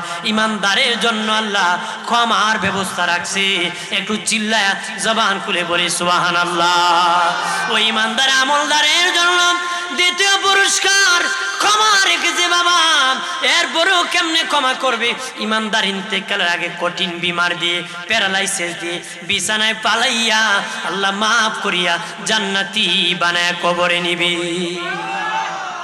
তাও যদি ক্ষমা না হয়, কবরের মধ্যে মাফ করাবে। আল্লাহু আকবার বলেন না। পৃথিবীর কোন নবীর উম্মতের ব্যাপারে আসে নাই জাহান্নামী হয়ে কবরে ঢুকবে, হাসরের দিন জান্নাতি হয়ে উঠবে, জাহান্নামী হয়ে কবরে ঢুকবে, হাসরের দিন জান্নাতি হয়ে উঠবে। কিন্তু উম্মতে মুহাম্মদীর ব্যাপারে আসছে বাবা, তারা জাহান্নামী হয়ে কবরে ঢুকবে, হাসরের দিন জান্নাতি জান্নাতি বেহেশতি হয়ে উঠবে। কেমনে উঠবে জানুনি? কবরে যাওয়ার পরে দুই পাশের মাটি তাকে চাপা মারবে, চাপ মারবে কতটুক যে চাপে জীবনের গুনাহ মাফ হয়। আবার কেমনে মাফ করবে জানুনি? নেক আওলাদের দ্বারা মাফ করবে রে। যারা এইরকম জান্নাতের বাগান সাজাইছে, বেহেশতের বাগান সাজাইছে, জান্নাতের বাগান সাজাইছে, যার বাবার জন্য সব কবরে পৌঁছে দিছে, খতমে বুখারী পড়াইছে, খতমে কোরআন পড়াইছে, দোয়া করাইছে, এইরকম সুন্নি সম্মেলন করাইছে, আর দোয়া করে করে বাবার কবরে সন্তান সব পৌঁছায় দিছে। বাবাজি যেদিন কবরে গিয়েছিল 10টা সওয়াব ছিল, 50টা গুনাহ ছিল, গুনাহ বেশি ছিল নেকি কম ছিল। আর কবরে থাকতে থাকতে সন্তান নেকি কবরে পৌঁছাইতে পৌঁছাইতে ময়দানে মাহশরে যেদিন হাসরের দিন উঠবে, দেখবে নেকি 100টা হয়ে গেছে, গুনাহ 50টা ডাবল নেকি হয়ে গেছে, গুনার চেয়ে নেকি হয়ে গেছে। তখন বাবা জান্নাতি জান্নাতি হয়ে কবর থেকে উঠবে। জোরে বলি। এর মানে বাবা কবরে যদি ক্ষমা না হয় ইমানদারের, ওই মুমিনের হাসরের ময়দানেও হবে। আল্লাহু আকবার বলেন না। জোরে বলি। আল্লাহ দুই ব্যক্তিকে টার্গেট করে বলবেন, তোমরা দুইজন জাহান্নামে চলে যাও। একজন দৌড় মারবে, আরেকজন আস্তে আস্তে যাবে। দুইজনকে আল্লাহ ফিরাবে। যে আস্তে আস্তে যাবে ঘাড় বাঁকা করে আল্লাহর দিকে তাকাবে, যে দৌড় মারবে বেশি করে দৌড় দিবে। আল্লাহ দুইজনকে ফিরিয়ে বলবে, যে দৌড় মারছে তাকে বলবে, কেন রে গুনাহগার এইভাবে দৌড় মারলে? সে বলবে, আল্লাহ দুনিয়ায় নামাজ পড়ার কথা বলেছেন, ইবাদত করার কথা বলেছেন, কত হুকুম করেছেন, একটা হুকুম আমি পালন করি নাই গো আল্লাহ। আজকে ভাবলাম মালিক সরাসরি যেহেতু আমাকে হুকুম করেছেন, আজকে হুকুম পালন করতে দেরি করব না। হুকুম পালন করার জন্য আমি সোজা দৌড় দিয়েছি। আল্লাহ উসিলা তালাশ করবে বাবা জান্নাতে দেওয়ার জন্য। আর ওই লোককে আল্লাহ বলবেন, আস্তে আস্তে কেন গেলাম, আর গার বাঁকা করে কেন তাকাইলা? বলবে, আল্লাহ মাহফিলে গিয়েছি, পীর সাহেব হুজুরের কাছে গিয়েছি, বক্তার কাছ থেকে শুনেছি, আলেম ওলামাদের কাছে শুনেছি, তুমি নাকি রহমান, তুমি নাকি রহিম, তুমি নাকি দয়াবান, তুমি নাকি ওয়াদা করেছো বান্দা বান্দিকে ক্ষমা করে দিবা, জিন্দিগির গুনাহগুলি মাফ করে দিবা। ওই মাফের আশায় বারবার বেহায়ের মতন পিছনের দিকে তাকাইছি, মাপনি তুমি করে দাও। আল্লাহ কয়, তোরা জাহান্নামে যাওয়ার পথে আমার দয়ার কথা বলুস নাই, আমার হুকুম পালন করতে রাজি হয়ে গেছ, আমি আল্লাহ তোরে দুইজনকে জান্নাতের মেহমান বানায় দিলাম, জিন্দিগির গুনাহ ক্ষমা করে দিলাম। আর জোরে বলি, আরে ঈমান আনো বাবা, আরে আমল করে যদি ঈমান না থাকে রে, জান্নাত কপালে পাওয়া যাবে না। নবী কই, ঈমান যদি থাকে, আমার উম্মত যদি কবিরা গুনাহগার হয়, আমি রাসূলুল্লাহ তাকে সুপারিশ করে জান্নাতে পৌঁছায় দিব। আরে জোরে বলি, আরে কোন নবীর नारे रिसालत, नारे गौसिया, जश्न ईद मिलादुन नबी। কোন নবীর জন্য জাহান্নামের কাছে কুরসি দেওয়া হবে না, আমার নবীর জন্য কুরসি রাখা হয়েছে। নবী যেদিন মেরাজে গিয়েছেন, দেখেন এক পাশের মধ্যে একটা কুরসি, আর এক পাশে 312টা। আল্লাহ পাশাপাশি একটা কার জন্য, 312টা কার জন্য? আল্লাহ বলবেন 312 জন রসুলের জন্য রাখছি, আর একা আপনার জন্য একটা রাখছি। আলাদা কেন গো মালিক? আল্লাহ বলেন, ও হাবিব, 312টা জান্নাতের উপর, আর আপনি একা রাখছি আপনারটা জাহান্নামের উপর। নবী বলেন, আল্লাহ আমাকে কেন একা জাহান্নামের উপর কুরসি রাখলেন? আল্লাহ বলেন, হাবিব, পৃথিবীর কোন নবী তার উম্মতকে খুঁজে জাহান্নাম থেকে জান্নাতে পৌঁছাবে না, নিজের জান খুঁজে নিজে বাঁচার জন্য পাগল হয়ে জান্নাতের দিকে দৌড়াবে। একমাত্র আপনি রাসূলুল্লাহ জাহান্নাম থেকে খুঁজে খুঁজে হাতে ধরে ধরে উম্মতকে জান্নাতে পৌঁছাবে।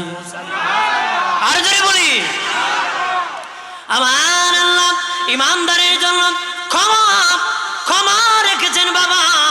এই জন্য এই ক্ষমা নিতে গেলে নবীর সাথে প্রেমের সম্পর্ক লাগাতে হবে। কথা বলেন ঠিক কিনা? জীবনের চেয়ে নবীকে বেশি ভালোবাসতে হবে যদি হাসরের দিন নবীর সুপারিশ পাইতে চাও, নতুবা পাইবা না। যদি নবীর সুপারিশ পাইতে চাও, ইমানকে মজবুত করো, নবীর সাথে ভালোবাসার সম্পর্ক লাগাও, বেশি বেশি করে নেক আমল করো। নেক আমলদার বাবা হাসরের মধ্যে ভয়াবহ পড়তে হবে না, জান্নাতের মেহমান হয়ে যাবে। কিন্তু গুনাহগার হয়ে যারা হাসরের মাঠে যাবে, এই ভয়াবহ অবস্থার মধ্যে তারা থাকতে হবে।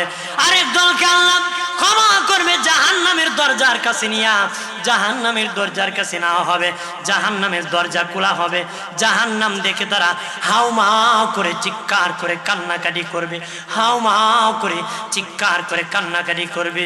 আল্লাহকে বলবে, আল্লাহ ও মালিক, ওই যে পাপ করেছি, আমরা অপরাধ করেছি, এগুলা স্বীকার করতেছি, অন্যায় করেছি, পাপকে স্বীকার করবে, অন্যায় করেছি। আল্লাহ, আল্লাহ গো, তুমি যদি দয়া করে জান্নাত দিয়ে দাও, তোমার তো কোনো ক্ষতি হবে না, জাহান্নামে ফেলে দিয়ে তোমার তো কোনো লাভ হবে না। আল্লাহ তুমি বড় দয়ালু, তুমি বড় দয়ালু। আল্লাহ জাহান্নামের দরজার কাছে তোদের পাপ তারা স্বীকার করে আমার প্রতি আমার প্রতি কৃতজ্ঞতা তোমরা বলে কৃতজ্ঞতা করেছো, আর আমার কাছে নত স্বীকার করেছো, এই জন্য আমি আল্লাহ দয়া করে তোদেরকে ক্ষমা করে দিলাম।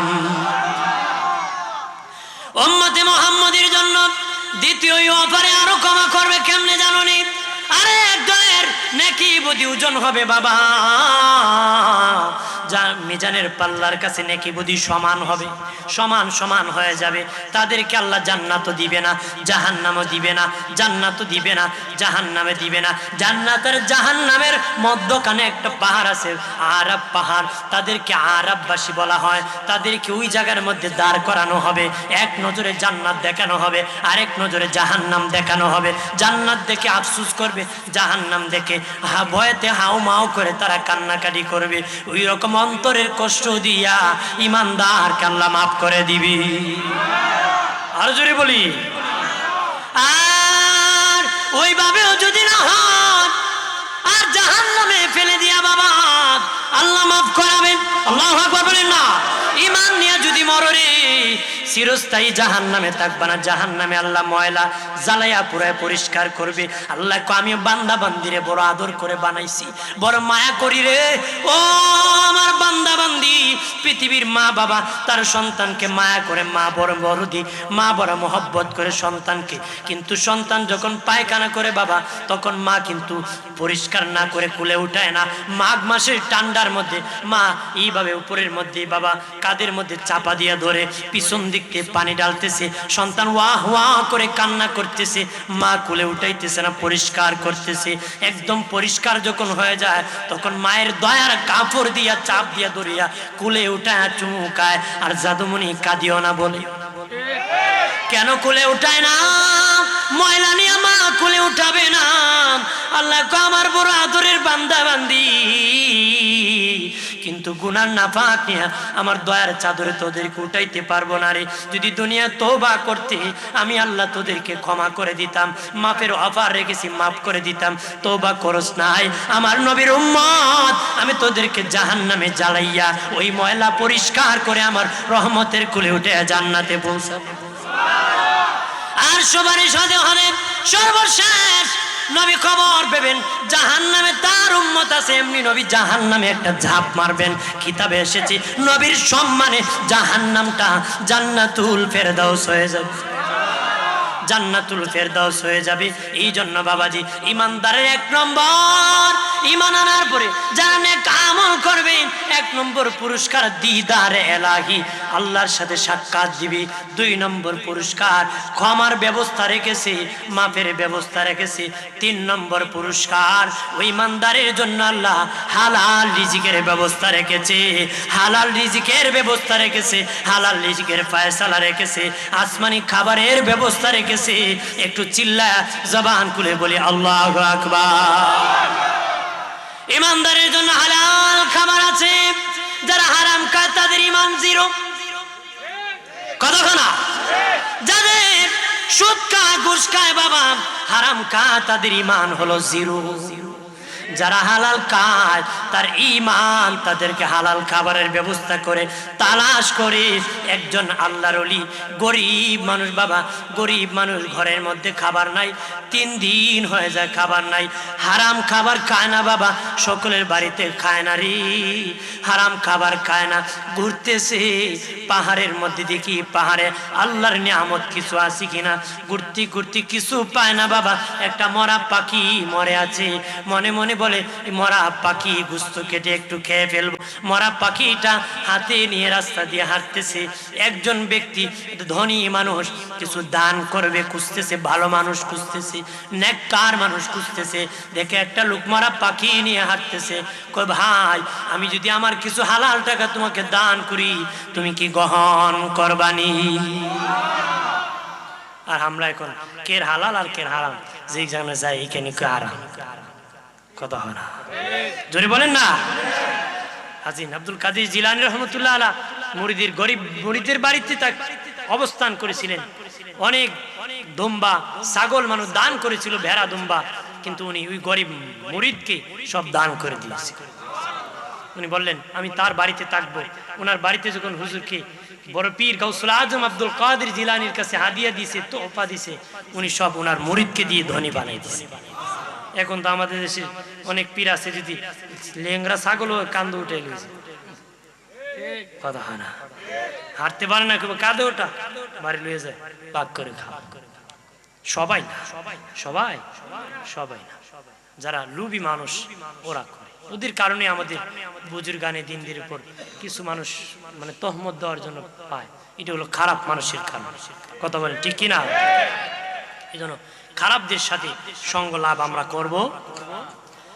বন্ধুরে আমার, ওই আল্লাহর ওলি ডেকে বলে ঠিক আছে, যদি তোমার হালাল খাবার হয় তুমি দান করতে পারো, হালাল সম্পদ হলে।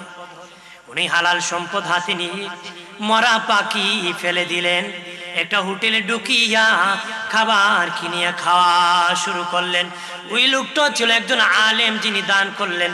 পুরা ঘটনা শুনলেন, কেন তুমি পাখি খাইতে গেলা? উনি পুরা ঘটনা খুলে বলল। তখন আলেম বলে, হ্যাঁ, আমি তো আল্লাহ আমাকে আমার মনের মধ্যে জারি করে দিয়েছি, তোরা হালাল সম্পদটা একজন নেককার দিকে দান কর। আমি ঘুরতেছি, দান করব, এটি পুরস্কার। ইমানদারের জন্য আল্লাহ হালাল রিজিকের ব্যবস্থা রাখছি। ওনার খিদা লাগছে, উনি পাখি নিছে শেষ মুহূর্তে, কিন্তু আল্লাহ হালাল রিজিক তার দরবারে পৌঁছাই দিয়েছে। রাবিয়া বলছি, আল্লাহর এক বান্দি, খাঁটি বান্দি, ঘরের ভিতরে খাবার নাই, পেট খাওয়ার মতন কিছু নাই। আল্লাহর কাছে বলছে, আল্লাহ খাবার দাও। আল্লাহ আসমান থেকে পাখির মাধ্যমে খাবার পাঠাইছে। আর জোরে বলি, ইমানদারের জন্য হালাল রিজিকের ব্যবস্থা আছে। হালাল খাইবা, হারাম খাইবা না। হারাম যদি খাও বংশ নষ্ট হয়ে যাবে রে, হারাম যদি খাও রক্ত নষ্ট হয়ে যাবে। বাবাজি কত খাইবা?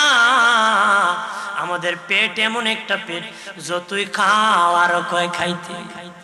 কথা হলো, আমি বলি পেট হলো দুনিয়ার সালা বাবা, একটা ছিদ্রি দুইটা না বাবা, নিচে তালা আছে সালার, কিন্তু আমার আপনার পেট আল্লাহ সালা লাগাই দিছে, এটার ছিদ্রি দুইটা। কথা বলেন ঠিক কিনা?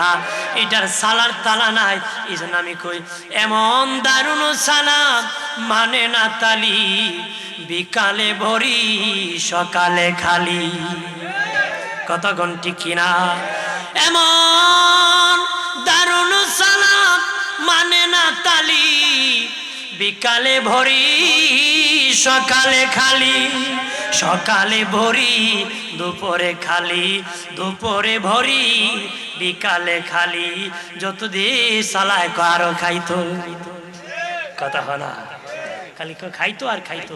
জনম শেষ মামুর মাথা গরম, খাইছে না রোজা। কথা হলো, রোজা রাখলে না, রোজা রাখলে নাকি মাথা গরম হয়ে যায়। এরকম লোক আছে কি না? খাবার খাইলে বেহুশ হয়ে যায়, চা খাওয়াইলে 5টা মিথ্যা সাক্ষী দিয়েছে। কথা হলো, ডিম খাওয়াইলে তো উপায় নাই, নির্বাচনে আসলে বোঝা যায় সিরিয়াল নম্বর কত।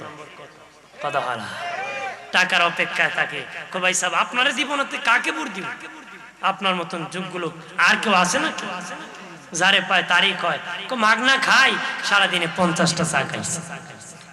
কথা হলো, হ্যাঁ। তা আমাদের দেশে যারা নির্বাচন করে ওরাও বুঝছে যে না খাওয়াইলে দিত না, পরে আর খাওয়ায় না, পরে আর কি দেয় না। এটা স্বভাব হয়ে গেছে। এটা কি হয়ে গেছে?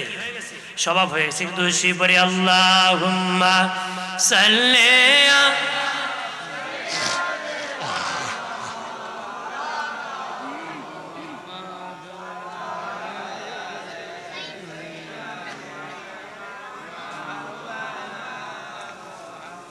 মোহব্বতে পড়েন দরুদ আমমিন ভাই বসিয়া,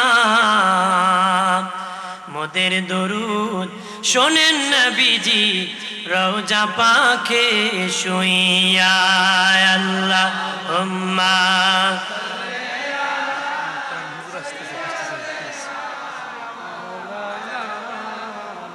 ওয়া আলা আলি সাইয়্যিদিনা। হাজরিন জি, ঈমান আনার পরে যারা নেক কাজ করবে, নেক কাজ করবে, যারা ধৈর্য ধারণ করবে, নেক কাজের দাওয়াত দিবে, তাদের জন্য কোনো ভয় নাই। তাদের জন্য কি ভয় নাই? তারা ওলি আল্লাহ হয়ে যাবে। তাদের হাত আল্লাহর কুদরতি হাত হয়ে যাবে, তাদের পা আল্লাহর কুদরতি পা হয়ে যাবে, তাদের জবান আল্লাহর কুদরতি জবান হয়ে যাবে। সে ওলি হয়ে ইন্তিকাল করবে, ওলি হইয়া কবরে থাকবে, ওলি হইয়া হাসরে উঠবে, ওলি হইয়া জান্নাতে প্রবেশ করবে। আরো জোরে বলি, তাহলে আমরা ওলি হব। আমাদের মধ্যে আমল শক্ত করে করতে হবে। আমাদের তো ঈমান ঠিক আছে, আর ইবাদত নেক আমল করলে আমরা ওলি হয়ে যাব। বেঈমানদের মধ্যে আমলের অভাব নাই, কিন্তু শয়তানি ছাড়ে না। কথা হলো, কারণ আত্মশুদ্ধি নাই, ঈমান নাই, কি আমলে লাভ হবে? এটা মলি সাপ হয় না, মলি বাস হয়। কি হয়ে যায়? দেখবেন কথায় কথা বাস নিয়ে বেরিয়ে যায়। কথা কথা কি বাস নিয়ে একওয়ালা বাস নিয়ে বের হয়। এটা মলি সাপ হয় না, যদি ইমান না থাকে মলি বাস হয়ে যায়।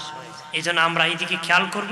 আমাদের আজকের যিনি প্রধান বক্তা আল্লামা সৈয়দ মোকাররম বারি মাদ্দাজিল্লাহুল আলী মঞ্চে আসতেছেন।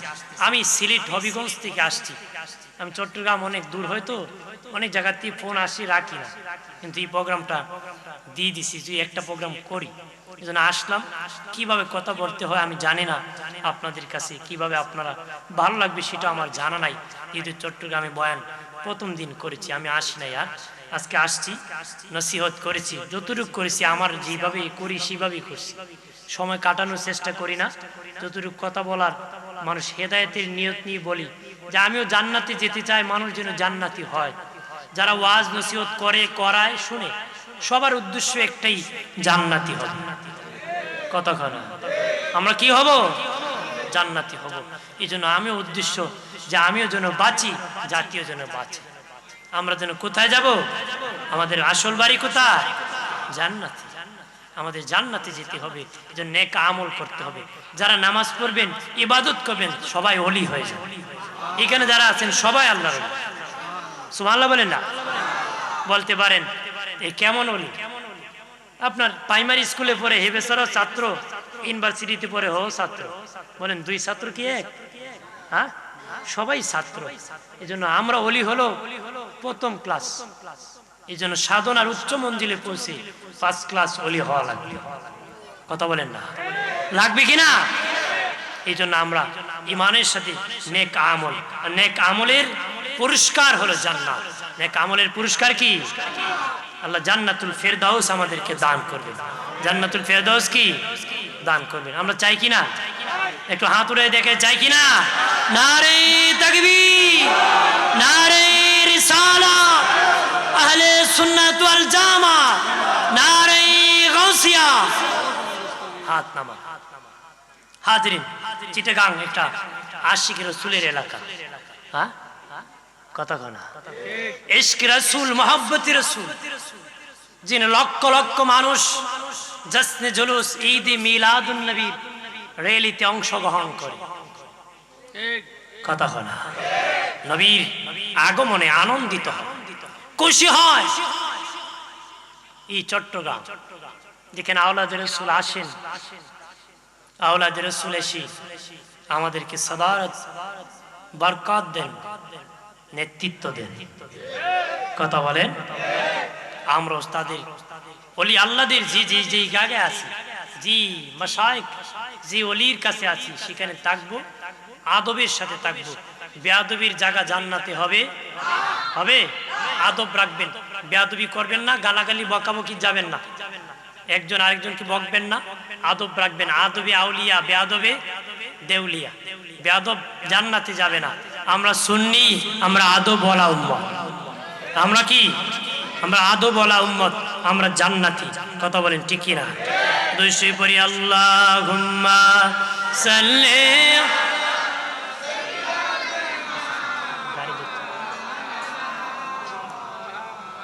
ওয়ালা আলি।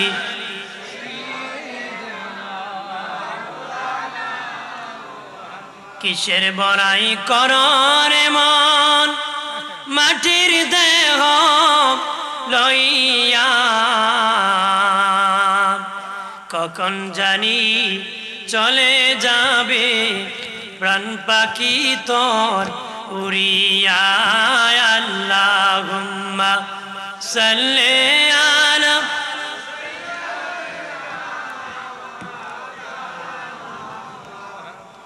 ওয়ালা আলি সাইয়্যিদিনা।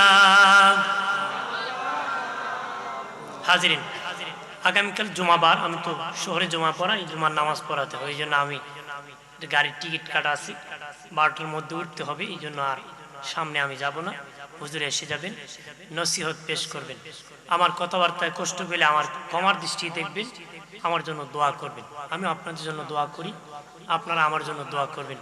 আল্লাহ যেন যতদিন আমরা বেঁচে থাকি, যতদিন আমরা বেঁচে থাকি, ততদিন যেন আমরা আহলে সুন্নাত ওয়াল জামাতের সহি আকীদার উপর থাকতে পারি। রাজি আছেন? যেরকম রাজি আছেন? কতদিন থাকবো? যতদিন আল্লাহ বাঁচায় রাখে ততদিন পর্যন্ত নবীর কদমে আমরা থাকব। রাজি আছি না? যেরকম রাজি আছেন কিনা? নবীর ইশক মোহাব্বত ভালোবাসা ছাড়া জান্নাতে যাওয়া যাবে? যাওয়া যাবে? নবীর সুপারিশ ছাড়া কোন নবী জান্নাতে যেতে পারবে? কথা বলেন ঠিক কিনা? আমার নবী যখন সুপারিশ করবে তখন অন্য নবীগণ জান্নাতে যেতে পারবে, এর আগে কোন নবীও জান্নাতে যেতে পারবে না। আমাদের নেক আমল রাখতে হবে। আমাদের সম্মান কত জানুনি, আমাদের গুণ কত জানুনি। কিয়ামতের দিন অন্য নবীর সাক্ষী হবে উম্মতে মুহাম্মদী। আমাদের পাওয়ার এত বেশি। কার সাক্ষী হব জানুনি? নূহ নবী 950 বছর দাওয়াত দিয়েছেন। আল্লাহর কাছে ওই নূহ নবীর উম্মতরা বিচার দিবে। নূহ নবীর বিপক্ষে মামলা, বলবে আল্লাহ নূহ যদি দাওয়াত দিত তাহলে আমরা জাহান্নামী হতাম না। আল্লাহ কো নূহরে তুমি নাকি দাওয়াত দাও নাই। নূহ নবী কো আল্লাহ আপনি তো জানেন আমি দাওয়াত দিয়েছি, 950 বছর দিয়েছি। আপনি বলেছেন কিস্তি নৌকা বানানোর জন্য, আমি বানাইলাম, গজব দিয়ে ধ্বংস করেছো। আল্লাহ কো আমি জানলে হবে না, নূহ তোমার সাক্ষী লাগবে। নূহ কি লাগবে? তখন নূহ নবী বলবে আল্লাহ গো আমার সাক্ষী হলো উম্মতে মুহাম্মদী। আর জোরে বলি আমার সাক্ষী হলো উম্মতে মুহাম্মদী। তখন আমাদেরকে আল্লাহ বলবেন তোরা নাকি সাক্ষী? আমরা বলবো আল্লাহ সত্যই নূহ দাওয়াত দিয়েছে, সত্য কথা। নূহ নবী দাওয়াত দিয়েছেন, তারা গ্রহণ করে নাই। নূহ নবীর উম্মতরা আবার আমাদের বিপক্ষে মামলা দিবে, কইবে আল্লাহ ওই উম্মতে মুহাম্মদী আমাদের যুগে ছিল না, তারা কেমনে আবার সাক্ষী দিবে? সাক্ষী তো না দেখে হয় না, তারা কেমনে সাক্ষী দিবে? আল্লাহ বলবেন উম্মতে মুহাম্মদী তোমরা তো নূহুর যুগে ছিলে না, তোমরা কিভাবে সাক্ষী দিবি রে? তখন আমরা বলবো আল্লাহ নূহকে দাওয়াত দিয়েছে, আপনি কোরআনে বলেছেন, আর এই কোরআন নবীজি আমাদেরকে শোনায় দিয়েছেন। ও মালিক তোমার কথা যদি সত্য হয়, নবীর কথা সত্য, নবীর কথা সত্য হলে আমরা উম্মতে মুহাম্মদীর সাক্ষী সত্য। আল্লাহ কো সন্দেহ নাই আমার নবীর কথা সত্য, তোদের সাক্ষীও সত্য, নূহতে দাওয়াত দিয়েছে বিষয়টা সত্য। আরে ও ইমানদার আমলদার জান্নাতীরা শুনে না, আমরা সবার শেষে আসছি, সবার আগে জান্নাতে যাব। আর যদি বলি আকাবের তাকবীর, নারে রিসালাত, জশ্নে ঈদ মিলাদুন নবী, উলামায়ে আহলে সুন্নাত ওয়াল জামাত। আরে ইমানদার আমলদার নেককারেরা ওগো উম্মতে মুহাম্মদী আমার নবীর উম্মত যারা আমরা আছি শুনে নাও, আমরা সবার শেষে আসছি, সবার আগে জান্নাতে যাব কেমনে? আকাবের হযরতগণ উদাহরণ দিয়া বলেন মানুষ যখন ঘুমায় সবার শেষে কান ঘুমায়। সবার শেষে কি? এক বেচারা ঘুমে আছে, চক্ষু মুজে দেখবেন পাকা নাড়তেছে, হাত পাকা, কথা কয় না। কিছুক্ষণ পরে হাত ছেড়ে দিছে। আরেক বেচারা গল্প করতেছে সকালবেলা, কি গল্প করছো? আমি শুনছি। কয় তুই না ঘুমিয়ে গেছিলে? আমি ঘুমাইলো, কান ঘুমায় নাই। কথা বলেন ঠিক কিনা? সবার শেষে কান ঘুমায় রে, সবার শেষে কান ঘুমায়। আবার যখন মসজিদে মুয়াজ্জিন ফজরে আজান দেয় সবার আগে কান ঘুম থেকে উঠে, সবার আগে কান ঘুম থেকে উঠে, সবার শেষে কান ঘুমায়, সবার আগে ঘুম থেকে উঠে। ঠিক উম্মতে মুহাম্মদী সবার শেষে পৃথিবীতে আসছে বাবা, সবার আগে আগে জান্নাতে যাবে। সবার আগে আগে কি? জান্নাতে যাবে। এই উম্মতে মুহাম্মদী যতক্ষণ জান্নাতে যাবে না ততক্ষণ কোন নবীর উম্মত জান্নাতে যেতে পারবে? জোরে কোন পারবে? ওই উম্মত যদি জাহান্নামী হয় হাতের বেরি লাগাইলে হাতে লাগবে না। আল্লাহু আকবার বলে না। বাবাজি গলায় যদি লাগায়, পায়ে যদি বেরি লাগায়, লাগাইতে পারবে না। টাস করে বেরি খুলে যাবে, পা থেকে খুলে যাবে, হাত থেকে খুলে যাবে। বলবে কেন খুলে যায়? কইটা উম্মতে মুহাম্মদী, সেটার পাওয়ার বেশি। জাহান্নামের আগুন লাগাবে বাবা, দেহের মধ্যে আগুন লাগবে না। কেন লাগবে না? উম্মতে মুহাম্মদী। কেন লাগবে না? উম্মতে মুহাম্মদী হওয়ার কারণে দেহে আগুন লাগবে না, হাতে বেরি লাগাতে পারবে না, পায়ে লাগাতে পারবে না। সম্মান ঈমান আনার কারণে, নেক আমল করার কারণে। কথা বলেন ঠিক কিনা? মুনাফিকি করা যাবে? মুনাফিকরা রাসূলের পাশে নামাজ পড়ো, মুনাফিকি করছে। কথা বলেন ঠিক কিনা? বংশ পরম্পরা তাদের বংশধর আজও আছে, তারা মুনাফিকি চালাইতেছে, চলবে। কথা কনা চলতেছে কিনা? নিজেদের মধ্যে দেখবেন মুনাফিক ঢুকে যায় অনেক সময়, মানুষকে ধোকায় ফেলে দেয়। ধোকায় পড়বেন না, ধোকায় পড়বেন না। যে বক্তব্য দেয় আগে বক্তার পরিচয় জানবেন, তারপরে বক্তব্য শুনবেন।